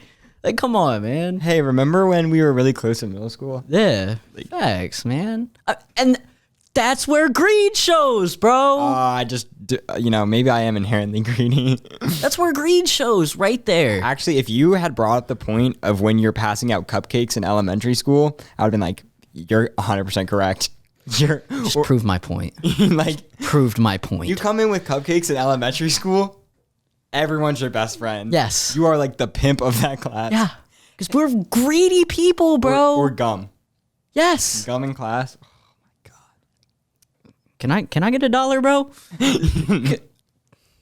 I'm running a little short. You mind buying me the smart food popcorn for lunch really quick? At the lunch table? Ew, you're eating that stuff? It's disgusting. Yeah, come on, bro. Hey, can I snag one of your chips real quick? Dude, I used to be like so bad at that everyday lunch. I would take like anyone's extra stuff. Seriously? I'd be like, you were that kid? yeah, well, okay. My mom would only buy like carb salts. Does that mean so? Like, Yeah. So like pretzels. Wait, I actually don't know what that means. I Wait, just like literally chips, carbs, no. salt. Like I made it up on the like spot. Like carbs that are covered in salt. So like saltines, pretzels, and like anything like that. No like salt and vinegar chips. No potato chips. Like stuff like that. Okay. So I was miserable. Really? You know, I saw something today. What? And it really interested me. And it regards America and how we are a very, obese, fat society. And apparently, I didn't know this, that one of the reasons, and it's a correlation, I don't know, correlation, causation. Do you mind explaining me the difference between those two or whatever? If you understand them. If you don't, that's cool. I think I actually do. Okay. So correlation is when two things happen simultaneously. Okay. Or like they correlate with one another. So like as obesity rates increase, so does heart disease. But heart disease doesn't cause obesity.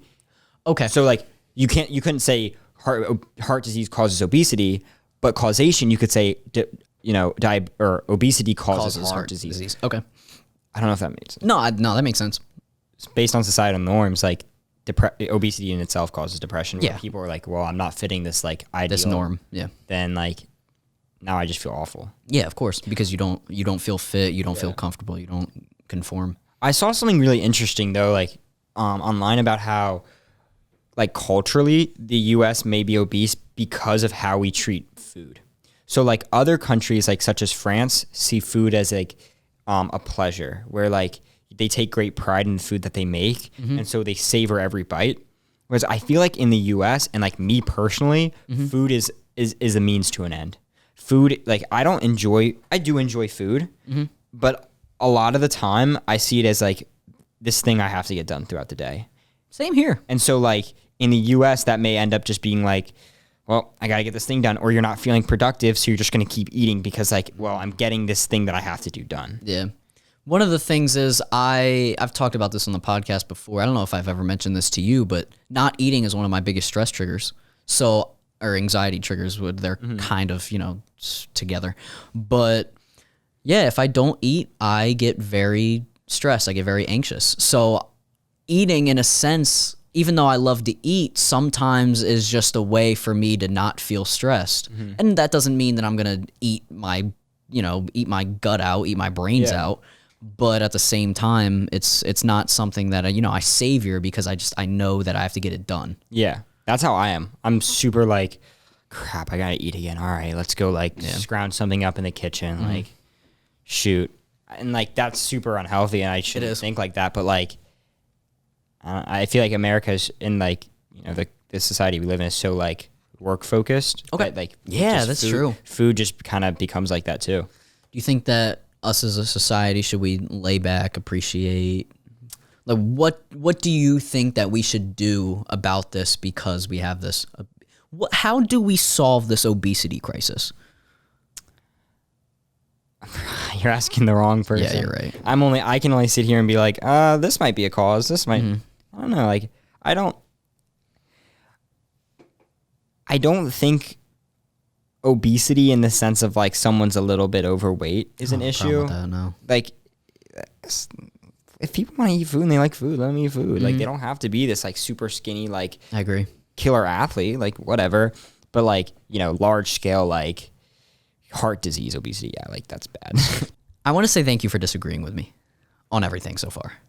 Let's go. Because this is the first time I've ever had a podcast where someone has actually disagreed with something that I've said. And this is a new thing for me. And I find this very fun. I find this interesting. Yeah, it's pretty. Yeah. I feel like at the same time, though, we've disagreed on everything, but we've also agreed. Well, yeah, we've disagreed, but I think that we've also agreed to disagree, and we're understanding. Yeah. So we come to a conclusion together of respecting each other's opinions, however we are different about them. Yeah. So there are certain aspects of the opinion that we agree with, but others that we also don't. Yeah. So I wish I knew more facts on the Elon Musk and the Jeff Bezos of the world and stuff like that. I wish I did have more analytical data in order to back my opinion. My entire opinion literally just comes from like U.S. history class when we got onto the robber baron like unit. And I was really? Like, I hate these people. I hate how they exploited. Obviously, I hate how they exploited the workers. The working conditions were awful, and they killed. My point is, I just don't think that you can force anyone to. And we have already had this discussion. Do you remember when, like, during the beginning of the pandemic, he, like, refused to close his factories and threatened to leave California with his factories? Really? Bro, I remember seeing that and being like, this guy's a villain. Like, this guy's literally a villain. He refused to close his Tesla factories. Bro's a demon. And then California was like, yo, this is super wrong. And he was like, all right, I'll move to Nevada. And then they were like, okay, we'll let you keep going. Really? Because they were like, we need the money from your Tesla factories. I was like, this guy's kind of a villain. Yeah, Elon Musk, I've... Actually, after watching Hassan Piker, he kind of changed my opinion on Elon Musk, because I used to love Elon Musk. Yeah, I noticed that you liked him a lot. Yeah, I did. However, after watching his viewpoints and what he had to say, I don't hate the guy, but I'm definitely seeing him more as, well, I mean, he's not as nice as I thought that he was, and he does a lot of wrong things. That's like basically the opinion I have on him, where I'm like, I think he's the hero of his story. I think that he thinks that what he's doing for Tesla is great. I think the overall mission of reducing our carbon emission and stopping, climate change is awesome. But I think that he gets caught up in himself as the hero and thinks that it's his moral obligation to, number one, accumulate all this wealth in order to do these things, and also to, expend human lives, as in like making people work during a pandemic. You can make arguments however you want about whether or not you should be working during a pandemic, but the time he made this happen was when like peak COVID was, like peak bipartisan agreement that you need to stay home and not work. Really? Like this was like May, April. Wow. Not like August, October, like peak you should be working at home. The reason why I liked Elon Musk so much in the first place was because I always saw him as a personality and never really cared. I don't want to say I never really cared for what he did or what his mission was. I just always saw him as the dude that he was a kid in a man's body. Yeah. And I thought that it was really cool, in my opinion, to be at that level of wealth, at that level of power, but still post about Dogecoin. He smoked weed on a podcast. Smoked weed on a Joe Rogan podcast. I saw him as just a dude. I saw him as a bro, but he's still at that level of power. And I saw him as he's one of us. He's a human being. Yeah. He's a person, but with that much power that still just does that. Another major problem I have with him is that he gets like heralded as like the modern Tesla? Tony Stark. Like, not the modern, but the like real world Tony Stark. And like, he doesn't invent most of the stuff that he puts out, where he like hires scientists to do all the work, but then, and it, it's not all his fault, but like a lot of people credit him as this like amazing Thomas Edison scientist. Well, that's why, I mean, people literally call him the modern day Tesla for taking credit basically for everything that Tesla does and everything that they do. Which, I'm not gonna lie, I think that you have to have some sort of level of smarts in order to do that in the first place. 100%. Yes. Which is why, regardless of whether he made whatever he is credited for, in order to get to that level in the first place, bro, you've got to be smart. I'm not gonna lie. That's true. And that's why I credit him so much. And he's a good businessman. I mean, the Tesla model is like super duper like, what's the word? Sustainable right now. Mm-hmm. Dogecoin, you know all about that. I would assume it's pretty sustainable too. Oh God, cryptocurrency is down right now, but really? It's a different story. But like space exploration, oh my that's God, the future. Like, I know. Nobody's gonna say that SpaceX. I mean, some people might, but it's pretty agreeable that space is the future. Yeah, and one of the reasons why I also like Elon Musk so much was because on a Joe Rogan podcast, he talked about how he literally made the tip or the point of a rocket more pointy, I believe, because of the movie The Dictator. Is that the one where they go to North Korea? No, that's the interview. Oh shit. But The Dictator is Sacha Baron Cohen, where he's the, I believe the dictator of, I want to say Cuba. I think this is starting to ring bells. Mm-hmm. Keep going though. I mean, that's really about it. He said that he made the tip of the rocket more, pointy just because of that movie. Oh, just like, yeah. Apparently, I mean, I've actually never seen the movie with aerodynamics. No, not at all. It actually made the rocket slower. He just did it because of the movie. No, I thought that was funny. I mean, yeah, it is. As well as that's something I do. Like, yeah, exactly. And that's why I like the guy.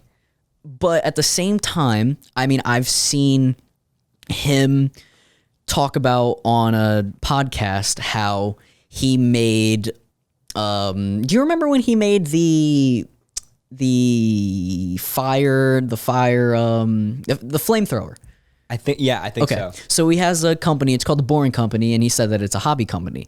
And basically he just for no reason made 5,000, I believe it was 5,000 or 50,000 flamethrowers for no reason. He said, Joe Rogan asked him, he said, well, why'd you do it? He said, I wanted to. That's a great way to live life. Yeah.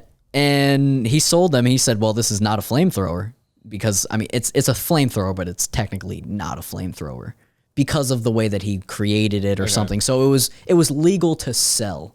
Oh, okay. But it still was a flamethrower. But it was throwing those flames. Yeah, it was throwing those flames.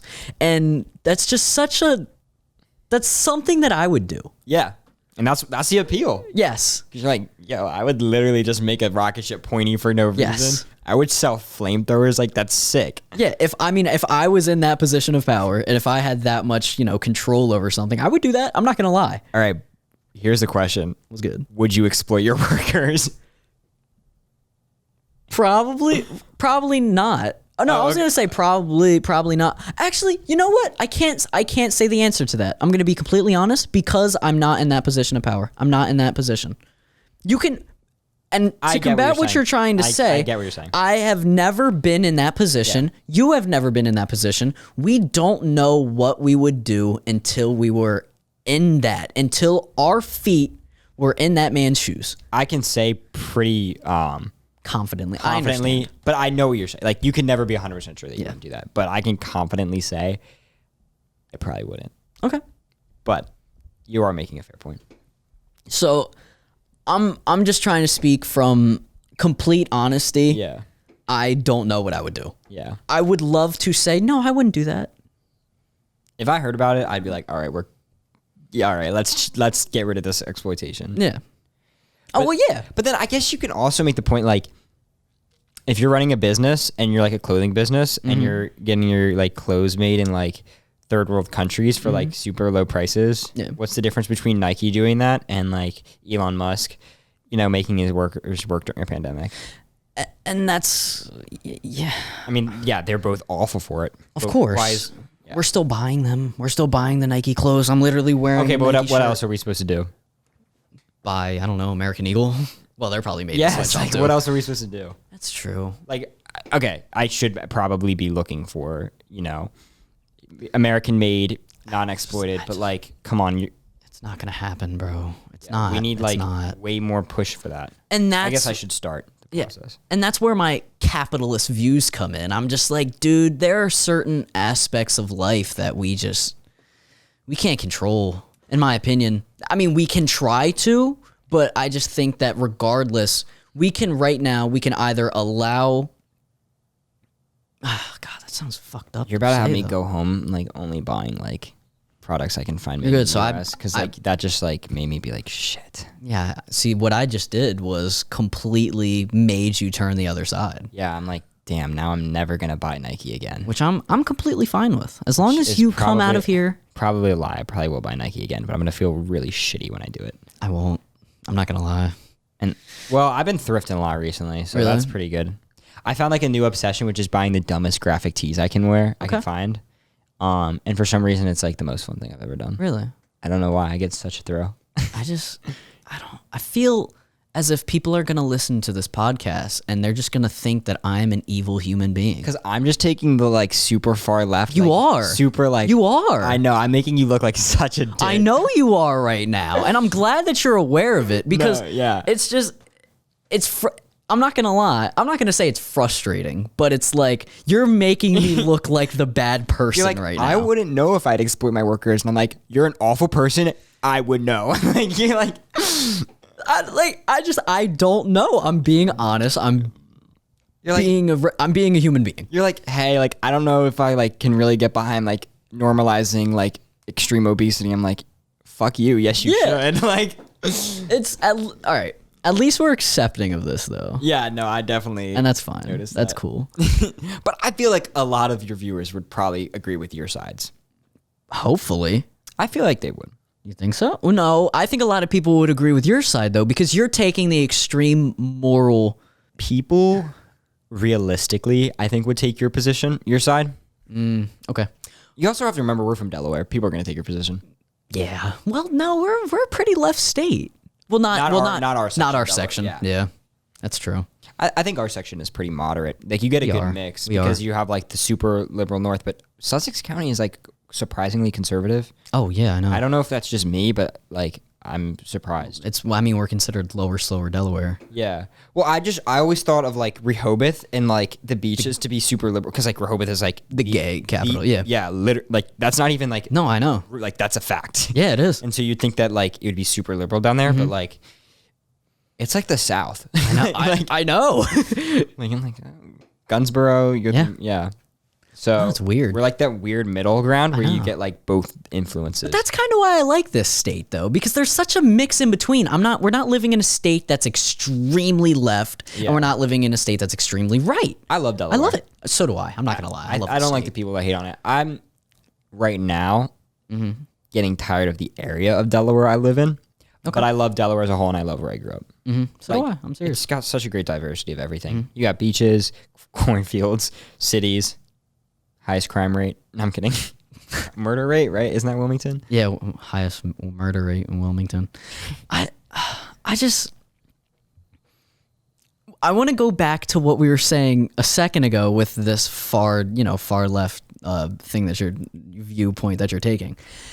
I think that what your viewpoints, I believe that you're believing what you're saying, and I appreciate that you're being honest. Yeah. I am trying to be the most honest human being because it makes, for me at least, this podcast the most easy for me. Yeah. If I'm not lying and I'm not trying to be careful about something, then I'm going to feel the most comfortable talking about issues, socio-political issues. And I feel like people can tell realism through a screen. Like they can tell you're being real. Yeah. And they can tell you're not like trying to fake it to look more politically correct. I mean, it's just I'm being completely honest. I don't know what I would be, and that's due in certain situations. But I think that especially the progressive eras of the world. I mean, we're going through another progressive era right now. I think it's just it's important to understand that people are going to disagree with you. I think this progressive era is also filled with so many falsities too. I know. So many. I don't like cancel culture, but I've talked about that too many times on this. I just think there's a lot of people like trying to always take the moral high ground. I know. And it doesn't. Sometimes there's not a moral high ground. I know. And sometimes those people don't even in real life follow that moral high ground. I know. And you're like, what's up? I know. And that's why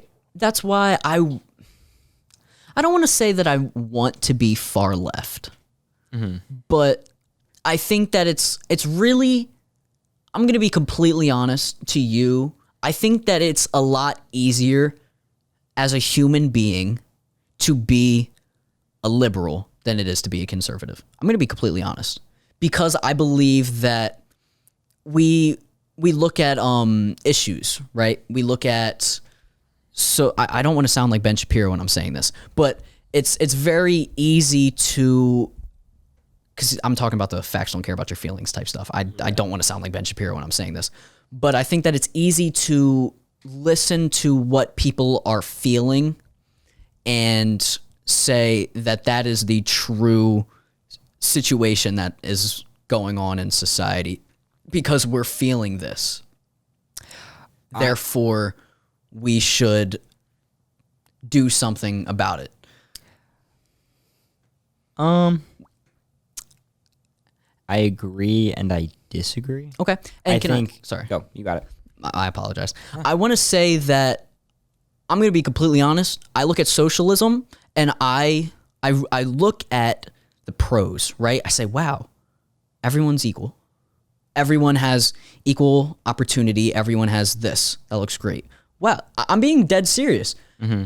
I look at it and I say, that looks exactly like how I would want this world to realistically be. Yeah. Until you put it into place.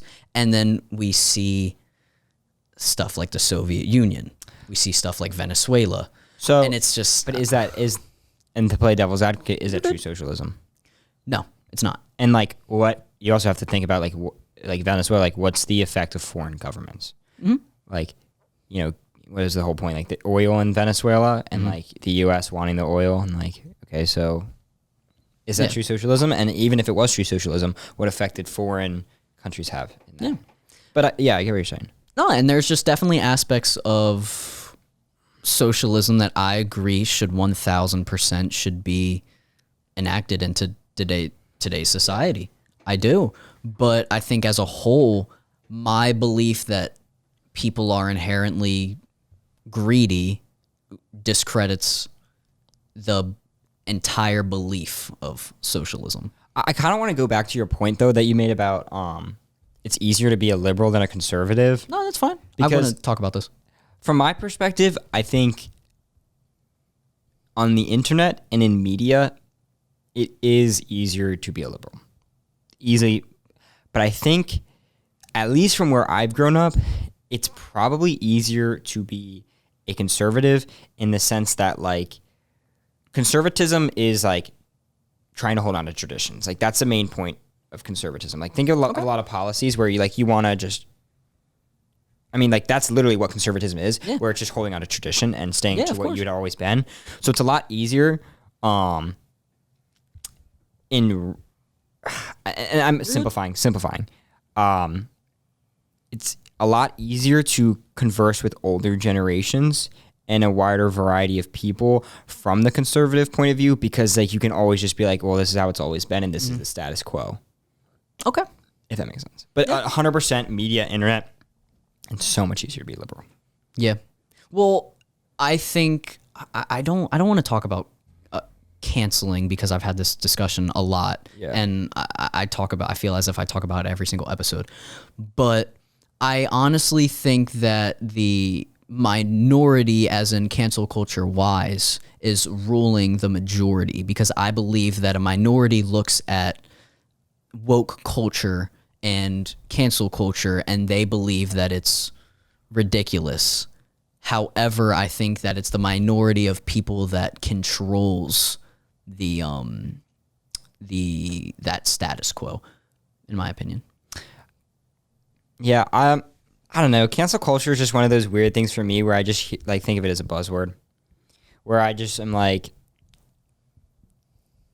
I think it's a lot more complex than people paint it out to be, and I just like, it's one of those things where I like can't really make a point on, like, I can't firmly say I'm on one side. I'm like pro cancel culture or anti because I'm like, well, like this person was pretty hateful to a minority group. Yeah. Like, why should I still support them? Like I should, raise awareness that like, yo, this guy kind of sucks. Like he shouldn't have a well, I don't know. I don't want to watch him anymore. And I don't think you should want to watch him too either. Mm-hmm. And then I'm at the same time where I'm like, oh, Charlie D'Amelio is getting canceled because she wouldn't eat a snail. And I'm like, because she's a classist and disrespectful to a family chef, because she thought a snail was disgusting. Would you eat a snail? Probably not. Yeah. Like, come on. Not gonna lie. So that's why I'm like, cancel culture is just one of those weird topics for me that I just like try to stay away from. I agree. Also, I've been trying to combat the I don't want to say the norms, but just trying to speak out against something that, I mean, obviously I'm just a dude with a podcast with and a nice TV with and a nice really TV. cool visuals. Yeah, of course. Oh, see, I even have the extra miles, bro. I gotta take this thing. He is he's everywhere. I can't escape him. Blaze Moyer. I can't. Oh, God. Okay. So, back to I think we've discussed this because I don't want to talk about cancel culture more. Yeah, because me neither. Okay. Back to the fat shaming. I don't believe in the fat shaming. That's what I'm trying to say. Like, that's awful. Like shame. Yeah, that's what I'm trying to say. But I do believe that there is a double standard towards men compared to 100%. women. I noticed. I went to Target the other day, and Target's pretty good with that stuff. And it's not super defined. The contrast isn't like super defined, but like if you go through the women's sections, you find normal body types, you find plus size, skin, like you find everything. But the pictures on the wall, yeah, great, love that. But you don't find it as much for the men. I know. You look like you see it a little bit, but it's not to the same extent. I know. And it's just a little upsetting because what does that say? I mean, yeah, a big part of it is that men are, typically more against that stuff, but it's still a little like upsetting. I agree. No, and it's just there's so much. We look at a woman who is obese. We look at a woman who's obese and we say, "You're so beautiful. You're comfortable in your own weight. You're comfortable in your own skin." However, we look at a fat male and we say, loser. Yeah. We call him, fat. We say he has a beer belly. We say he has all that. And there's just an obvious double standard towards men.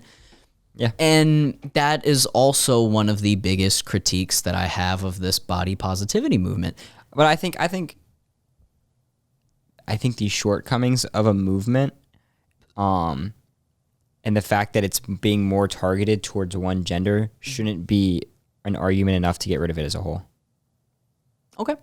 So like, yeah, it sucks that men aren't getting it, but a lot of the times the same people that are like advocating for plus size women models are probably going to be the same ones that agree that there should be more plus size men models. It just doesn't happen though. Yeah, right now they're focusing on men or women. Sorry. Yeah. No, you're good.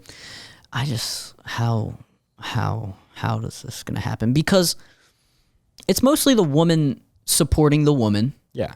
And the men are against the men and the women are against the men. And I'm not saying, men are being, what's the word, discriminated against. Yeah. That's not my point. I'm not trying to say that.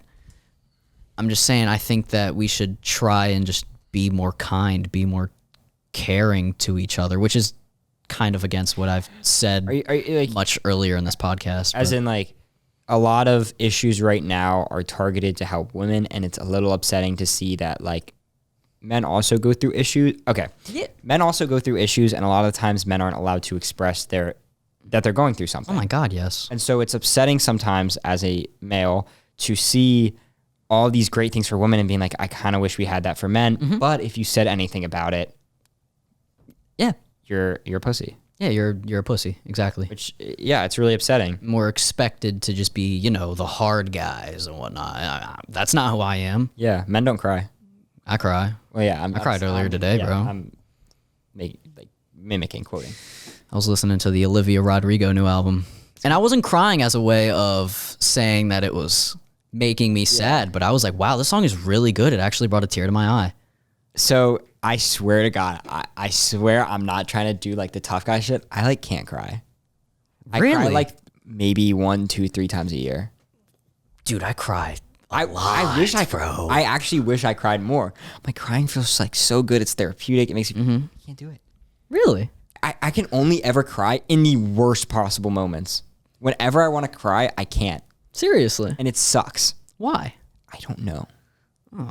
I literally can't. Like, I'll listen to like, I literally ran my final track meet Friday. Do you know who Mitski is? I don't actually. So she's like this super like, she's like more of like indie artist. She's like super depressing though. Like literally some of the saddest songs you'll ever hear. And I like got hyped to the song in the middle of the race. Like it got in my head and I was like, let's go. And it's so weird. Nah, you're good. You're fine. I like listen to like the saddest songs ever. And I like can't cry. Really? I don't know why. That's interesting. It's so weird. It makes me mad sometimes. Really? Because I wish I could. I want, this is just on top of my head and I want to mention it before I forget. I was doing a little self-reflection from what I've talked about earlier in the podcast, and I just find it really interesting because I kind of psychoanalyze myself a little bit at all times of the day. I don't know if you do the same thing to yourself. Yeah, a little bit. I think everybody does. Yeah, of course. Introspection. Yeah. So I find it interesting how, and I like this because it, in my opinion, makes me but it makes me more moderate because I clearly had my opinions on the Elon Musks of the world. I feel as if I'm not falling under a single term. Like I love that because I don't feel as if I fall under the right category or I fall under the left category. Yeah. And in my opinion, that just feels really good because I feel as if I'm being myself and I'm not trying to tailor myself to a group or You're not conforming another to person. a two-party system. Yeah. Exactly. And that's great. And I mean, you could, someone could listen to this and think, oh, well, he's only saying that to make him seem less of a liberal or less of a conservative. Like, oh, he's actually just a conservative and he's trying to hide it. And I mean, I don't think you are though. I might be. Nah, from how I've talked to you and like conversed with you, I think you're pretty like a like hodgepodge of like the different sides. Yeah. And I find it very, I love knowing that about myself, in my opinion. Yeah. And I don't know if you do the same thing.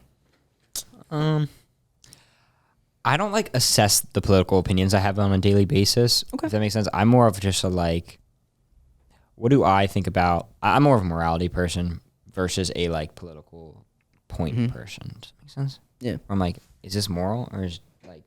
That's where we're different. Yeah. Yeah. And it always falls back to the like optimism. God. I consider myself a half full guy. I don't know. I'm half full for sure. I'm a half full dude, but I'm realistic. Well, I'm actually a half empty guy, but I don't know if I'm a half. I would call it like this I would probably say half empty, but that's just how I do like these words. But like rhetorically speaking, or metaphorically speaking, half full. Okay. No, I just Actually maybe I'm half full. I'm just a half guy. honestly probably. Yeah, I think I'm just a half dude. That's yeah, a full. he's about half I'm a full guy for that. Yeah, I'm a full guy completely. I'm a almost full guy for this. Almost full. Yeah, that's pretty full. I'm a no full for this. I'm an empty for this. No, I just at the same time, I also want to get back to the crying thing because I wanted to say that before that left my mind. Yeah. But I am a very emotional guy, and that's not what males are typically supposed to be. But I'm not afraid to be myself. I'm not afraid to, to teeter out of the norms of a dude because I cry probably about 3 times a week. I'm jealous. But it's not always out of sadness because I cry when good things happen in a movie. That's that kind of guy that I am. Okay. I'm a person who will cry when I listen to a really good song. I'm the person who will cry if maybe I'm upset. Yeah. If I'm walking around my neighborhood and I think of something and it makes me upset, I'm the person to cry. I'm not going to be the person that's going to try and hold my feelings back. I'm just an honest dude. I'm serious. I mean, I respect that. And it's even more power if you can own up to when you cry. Oh my God, dude. I was thinking about it when you were talking, and I'm not, this isn't a flex. This is just to be like, I'm hate that I can't cry. Yeah. I think I've cried in the past year, like 1 year looped around to today. I think I cried twice, and I can point to the exact moments when I cried. No, I could. I mean, I could point to you the exact moments that I cried, but not going to. Yeah. And I do it fairly often. Yeah, however, we might be. Wow. Yeah. So. And I think both of them were moments of like extreme exhaustion where I was like super tired. Really? And like I'd been holding something in for a while. Uh-huh. Where it was just like, it's so annoying. Like I wish I didn't have to hold that in. I wish I could have just cried the second it affected me. So do you feel as if you're holding it in and then it just all bubbles up and then it just goes out? I think I just get exhausted and I'm like, all right, well, I don't have to hold this barrier up anymore. Let's go. Like, okay, so one of the times I cried in the last year was last summer, and it was because I had been doing like my lifeguard training, and I was just like so exhausted because you go into this new world. It is a new world, and you leave all your friends, you leave your family, you meet all these new people, and you're constantly working, you're constantly running, you're just exhausted. 5 days a week, like everyone's just shitting on you because you're lowest, and like after a while, you're like, am I even? These people like aren't my best friends. Yeah, and you just feel like so down. And I just remember like bawling in my car on the ride home. And I think it was a lot in part because I was just exhausted. And I think when I get to that exhaustion, I cry. But I don't even feel like it's a barrier falling down. But maybe it is, and it's just like super subconscious. When you're a psychologist, you can figure it out for me. You're good. Well, one of my problems was I don't really want to go too in depth on it, but one of my biggest issues with my, I'm just going to be completely honest, with my past relationship was my communication. So I was always the person that had put all of my problems, always were the person that would talk about all my problems to my ex-girlfriend. Yeah. So I would always put that on her. Yeah. So I would always go to her for every single issue that I had had. Yeah. And that's a problem because I had treated her as if she was my therapist. Yeah. And I didn't. And nobody wants to be in that position. No one does. Yeah. And I'm realizing that, and I obviously feel bad. Yeah. And I've apologized. And that's maturing, figuring that out. Yeah, of course. And I've apologized for that. However, after the fact, I've realized that I need to realize that I have friends. I have people that care about me. Yeah. And they are more fit to listen to my problems because I'm one of those people that if I am going to talk to you about my problems, I care about you. Yeah. And like another thing is when you realize you have all those friends, you realize that you don't have to look solely to one person to help you with your issues. Whereas you might have 5 different big issues going on in your life at one time, and they all don't have to go to one person. You can say, well, this person is more, well equipped with this part of my life. I'm going to explain this problem to them. And this person's more, and it just makes it way more easier for everyone. And it was really harsh for me because, I went to her for everything, but now I've realized that there are certain friends, and exactly what you said, certain friends in my life that I could go towards to talk about certain problems. Exactly. And it's great knowing and understanding that now. And one of the reasons that I had started this podcast in general was actually the communication factor, because I had realized that my communication was really bad with her. So I figured that I feel as if I do a really good job at talking. So if I can talk about not necessarily my problems, but my problems, and then also creating an understanding from another person's point of view, and then listening to the other person's, and then just talking about issues of society, and then other, things that tailor along with that as well. It goes really well for me. Yeah. Sorry, were you going to say something? No, you got it. However, the last episode that I've done, the last 2 episodes that I had done were kind of scary for me because that was the first time that I'd ever really sat there and didn't really know what to say, because I felt as if, I don't want to say my job was done, but the point that I was trying to get across was that I'm kind of not over, I don't want to say over her, because that just makes me sound like an asshole. Yeah. But over that communication factor. So once I understood that I could communicate and that I'm good at it, then my job is done. Well, yeah, what's there to do? Yeah, what's there to do? So I was like, wow, I feel as if my job's done. I understand that I'm doing good now. Yeah. I'm talking, I'm understanding Dude, from that's another great for person's you. point of view. That's awesome. Yeah, but then it got scary because I was at a point where I knew that was the issue. I knew that was the problem, and I felt as if my job was done. So What now? exactly. Yeah. But at that point, I realized that doesn't have to be my why. Yeah. It helps. It's one of the reasons why people make really good music when they're sad, because they're upset. It's very easy to pick up a pen and write your issues, write your problems down on a piece of paper and say, wow, this looks really good. This sounds really good. But once you're not in that sad phase anymore, you're not motivated. Yeah. So, yeah, I mean, I like discussions, conversations are great. And it kind of goes off the songwriting thing where you say things that you didn't think you would say when you're having a conversation. Like I'm sitting here and we're having these conversations and we're having these arguments and I'm like, oh, that's my political opinion on that. Like I didn't know that. Yeah. That's the point I'm taking and I actually believe that.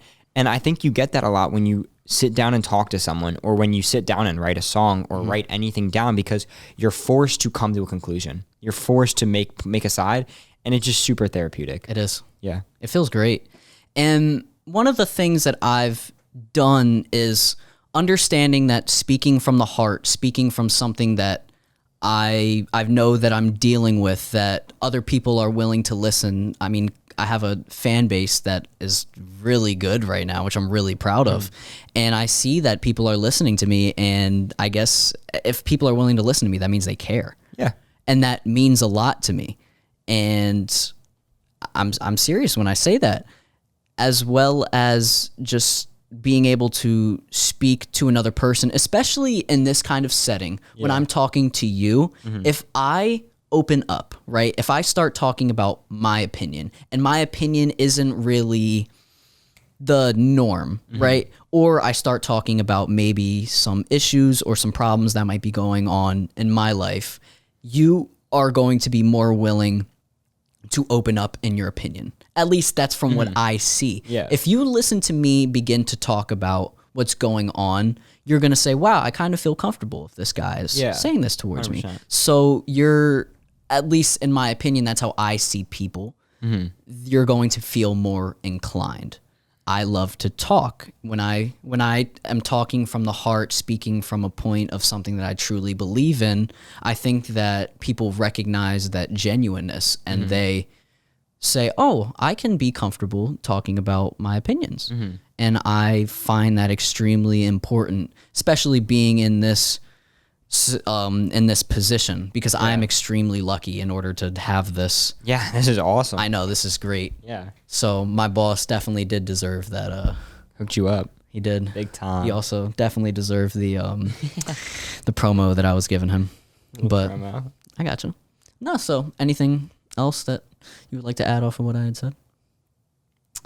No, not really. I just like the point that, you know, discussions and conversations are great. Like, go out and talk to somebody. I remember so random, but I remember taking like a quiz or like a test in like an English class a really long time ago. And there wasn't, you know, you always get those stupid articles. And I just remember reading something about how we as individuals are losing ourselves because we're overworking ourselves so much. Think about how in older times, how much time you had to just think. And how often a day do you think about how you define yourself as a person? Probably not as much as you should be.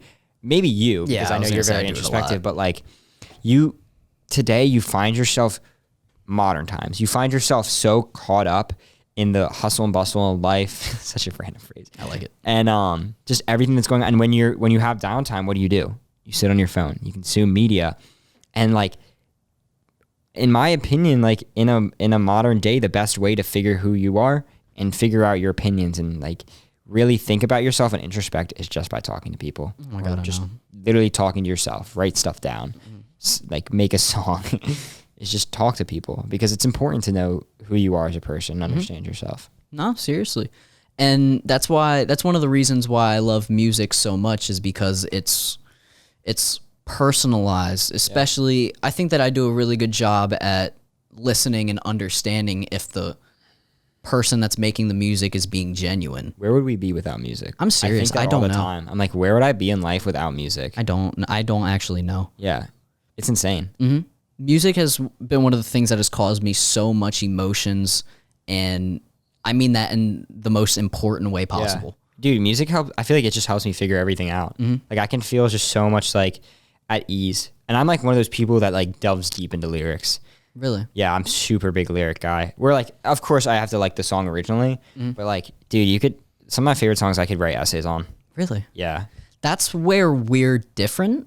Is I'm more of the person, honestly, I think that rap wise, I don't care what the person's saying, as long as in my opinion it sounds good. But for some reason this Olivia Rodrigo album was really hitting for me. I've listened to it a decent amount. I liked it. It was good. So did I.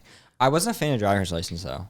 But good. But when I heard Good for you, bro. It's so good, dude. I missed it when I heard Deja Vu. That's what kind of got me like, all right, maybe this girl does have something to offer. I liked Brutal. I think Brutal was good too. That was one of the ones opening I songs. songs. The album. I have to listen to it more in depth. It takes me a couple listens, but it was good. No, I never really thought that I was the biggest pop fan, but Oh, I'm a huge pop fan. I'm not gonna lie. no, I know. Yeah, I remember. I've just always been the guy that's been listening to rap and whatnot, and that's not me feeling as if I'm trying to be comfortable with society. I just genuinely like rap. I think it's good to recognize that, like, if you can exclude one genre from your music taste, that's a red flag for me. If you can say that this, I'll give you a pass for country, but I also won't. Maybe a yellow flag if you say you don't like country. But if you can say I don't like a certain music genre of music, that's a red flag, because I think that each genre of music has its own themes, and like is different at portraying different meanings. And that if you can say I completely disclude this, form of music, what does that say about what you think about the themes of that music? If you say I don't like to listen to rap, what does that say about you? You're like, oh, it's too abrasive for me. It glorifies drugs and like violence and sex. And it's like, have you listened to a rap song? How many like rap songs have you listened to? Because if you can quantify an entire genre under those themes, you haven't listened to it. And yeah. And I agree. That's my soapbox. No, all good. I always say that too, because I was listening to music today with someone who's not the biggest rap fan, and I put on my favorite album of all time, So Much Fun. Okay. It's Young Thug. Young Thug. All good. No, all good. Young Thug and Gunna are pretty close together. So Young Thug, So Much Fun. I put that album on, and this person just always, had a bad taste for rap in their mouth because of, the like you said, the obvious stereotype of the glorification of drugs, alcohol, sex, and whatnot. And I put on this album, and it was surf, surf, surf, surf. And then it was, what's the move? Like, I put on those songs, and they said to me, wow, I actually kind of like this. Yeah. And I said, exactly.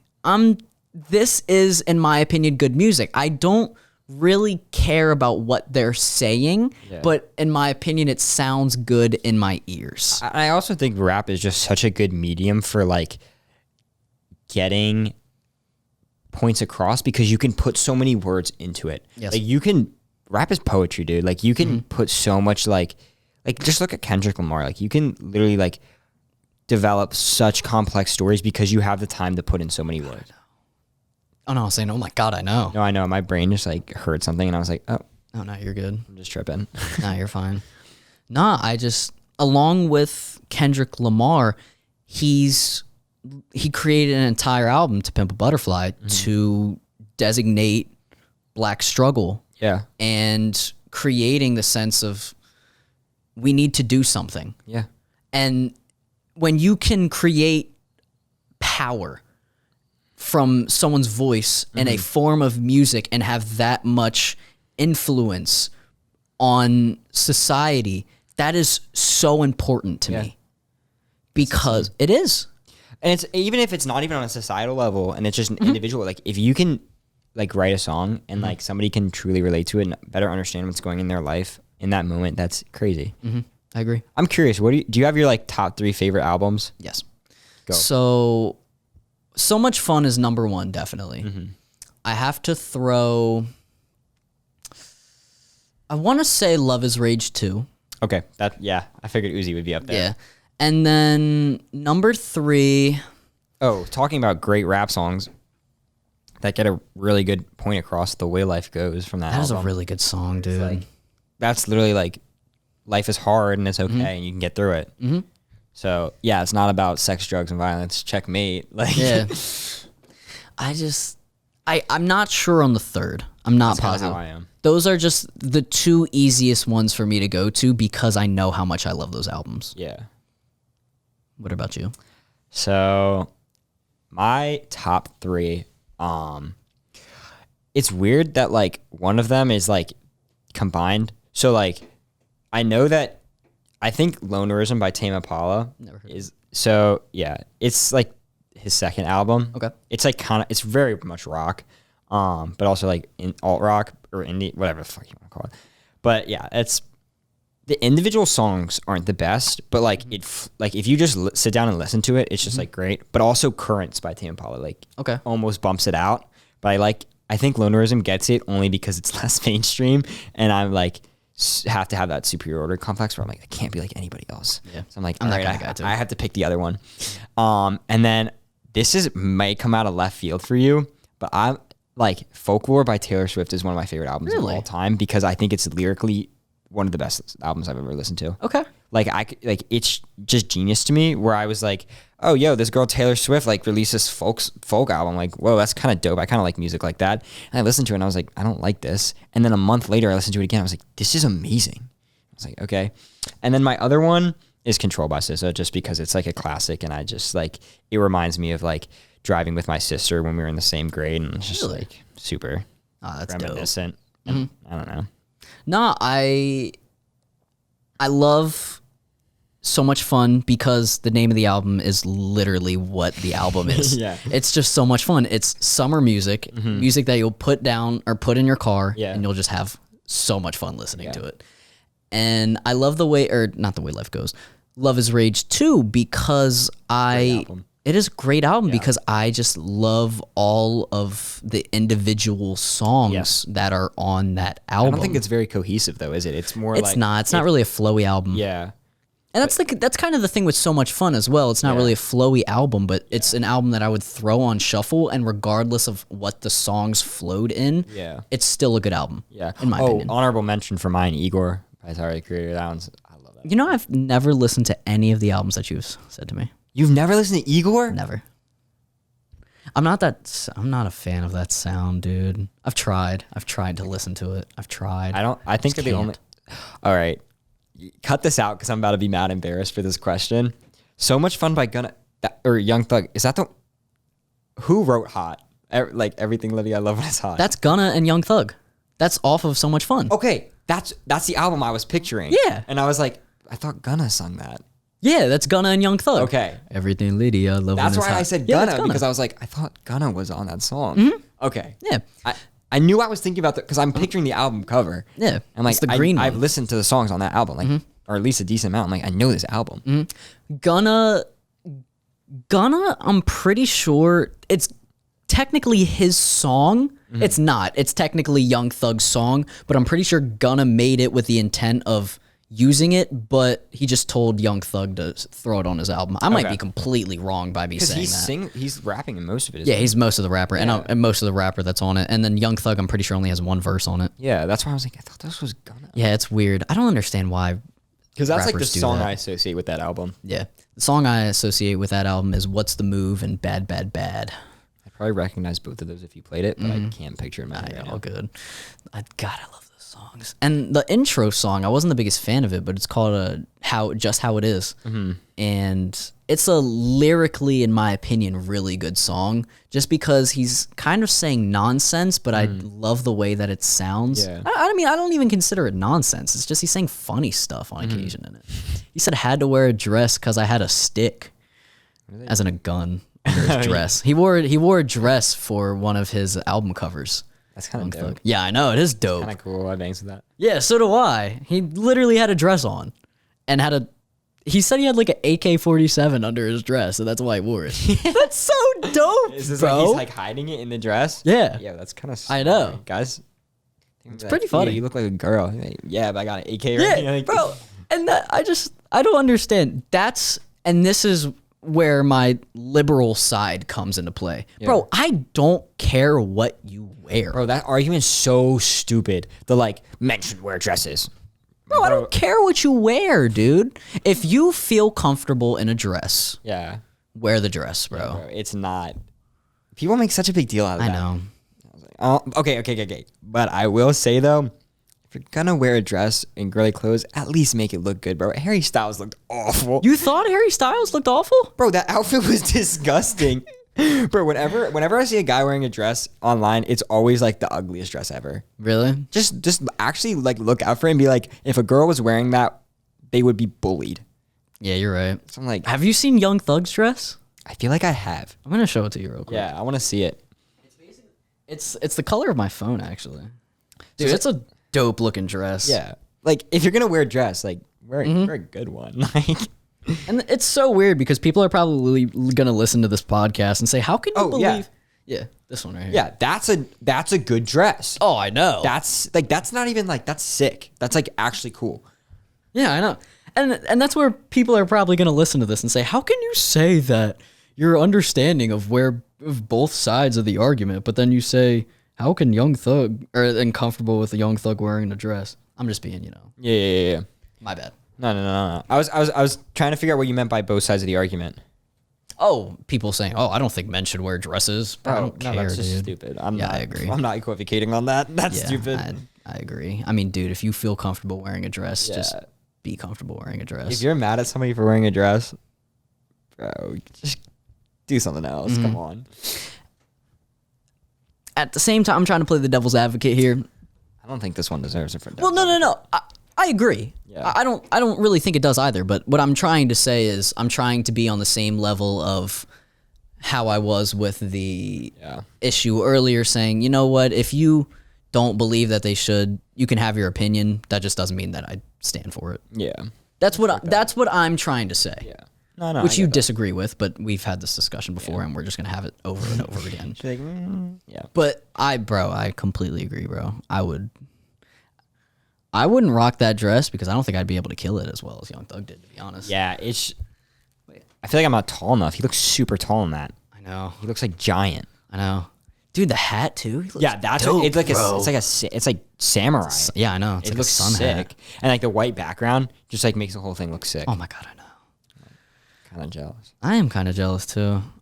Why do I not remember Harry Styles' dress? Look it up. Just please look it up. You're gonna look at it and you're gonna be like, or maybe he wore a skirt, bro. It was ugly. Okay. Like, this goes for guys and girls. If you're gonna wear a dress, at least make it good. At least look good. Harry Styles' dress. You're gonna be like disgusted. You're like, what the fuck is this? I'm gonna take a look at this. Is it this? Yes. That's ugly. Yeah, I'm not a fan of that. And I'm not saying that I'm not a fan of it because it's a dress. I'm saying I'm not a fan of it just because you're right. That's not a good looking dress. If you put any random female model into that dress, Yeah, I don't think they would torn kill to it. shreds. I don't think they would kill it either. I just So don't just like because the dress. Harry Styles is a man wearing that does not mean he should get away with it, because that's a crime, bro. This isn't that bad. I still find it ugly. I don't know. It's It's like peacock. I mean, it's Yeah. not terrible, but I get what he was trying to do, but you could have given a little more effort in looking good. yeah. Yeah, just giving a little more effort. Like, I can kind of get where Candace Owen is coming from. Yeah. No, I'm just, Maybe if he looked good in it, she wouldn't be saying anything. That's probably why Young Thug got away with it. facts. because he looked good in it. Yeah, if Young Thug did rock that. Nah, I listen. She's also another girl that I'll listen to in the sense of to understand the other side of the argument. Yeah. That's not saying I agree with what she's saying, because I totally am against that, because I just think, bro, just do what you want. Yeah. But at the same time, I'm at the do what you want, but don't expect other people to appeal to what you're trying to get at. And that's my argument. This is really random. But going back to honorable mentions for great albums is 21 Pilots' first album. I don't like that. But you like Vessel, don't you? I do like Vessel a lot. I like Vessel. I like the debut really a lot. Did you listen to their new one? I didn't. Don't. I heard that it was not good. The 2 singles they released before, Shy Away and Choker, I added to my playlist and I did like. Okay. I listened to the album when it came out, and from the songs I heard, I was ashamed of my 21 Pilots phase. Really? Where I was like, this is like church music. Oh, but like, whereas their debut album was like church music, but make it like rock and like emo and like, you know, existentialism. This one was like, we're so happy, and like it was just like I didn't like. Really? It. That's weird. I wasn't a fan. I was a huge 21 Pilots fan when I was into it. Yeah. I was very big into Vessel. I mean, you knew I was into Vessel's that album. Still great. Yeah. I love that album. That's I mean, I kind of like Blurry Face. I just think Vessel is their best album in my opinion. I also didn't really listen to Trench that much though. Trench wasn't that bad. It's definitely not on the same par as Blurry Face, Vessel, or their debut, but there were some really good songs. They had this one interesting one that I always think of about the album called like Neon Gravestones. And it's like this really good, like, pretty artsy, where it's like this whole thing about how we glorify like suicide and death in our society. Really? And it like took me back to one of their earlier albums, like lyrically wise, and I was like, this is pretty good. There are other songs on it that were pretty good. Like I would recommend you listen to it just to like, you might like a couple of songs, but it wasn't enough for me to like go full blown 21 Pilots phase where I only listened to them for a year. Because that's what happened to me. Really? Well, you're pretty close, yeah. Yeah. No, I think that, is there anything else that you would like to add onto this conversation? Nah. I believe that I am out of ideas. I think we've been here for a while. I think that we also have been here for a while, trying to get some sleep. Pretty late at night, too. Fairly late at night. No, this was definitely a good podcast. I literally love talking like this. I'm so serious, dude. I appreciate you for coming in. Do you mean like debating? Like, yeah, well, just everything, dude. Yeah. I'm serious. I love the debates. I love the understanding that we agree to disagree, and you're not hateful. You're not going to label me as something just because I disagree with what your opinion is. Yeah. But no, I really I had a good time. Appreciate that. I had a good time as well. I'm serious. I always have a really good time when I have these discussions, have conversations, bro. Yeah. This was fun. I appreciate that, bro. Thank you. And that is the episode with Jake Bole. I appreciate everyone for hopefully, yeah. It was a great time. I really enjoyed it. Thank you for coming in. Hopefully I didn't talk your ear off. All right. Once again, I appreciate this. This is the longest podcast that I've had so far, actually.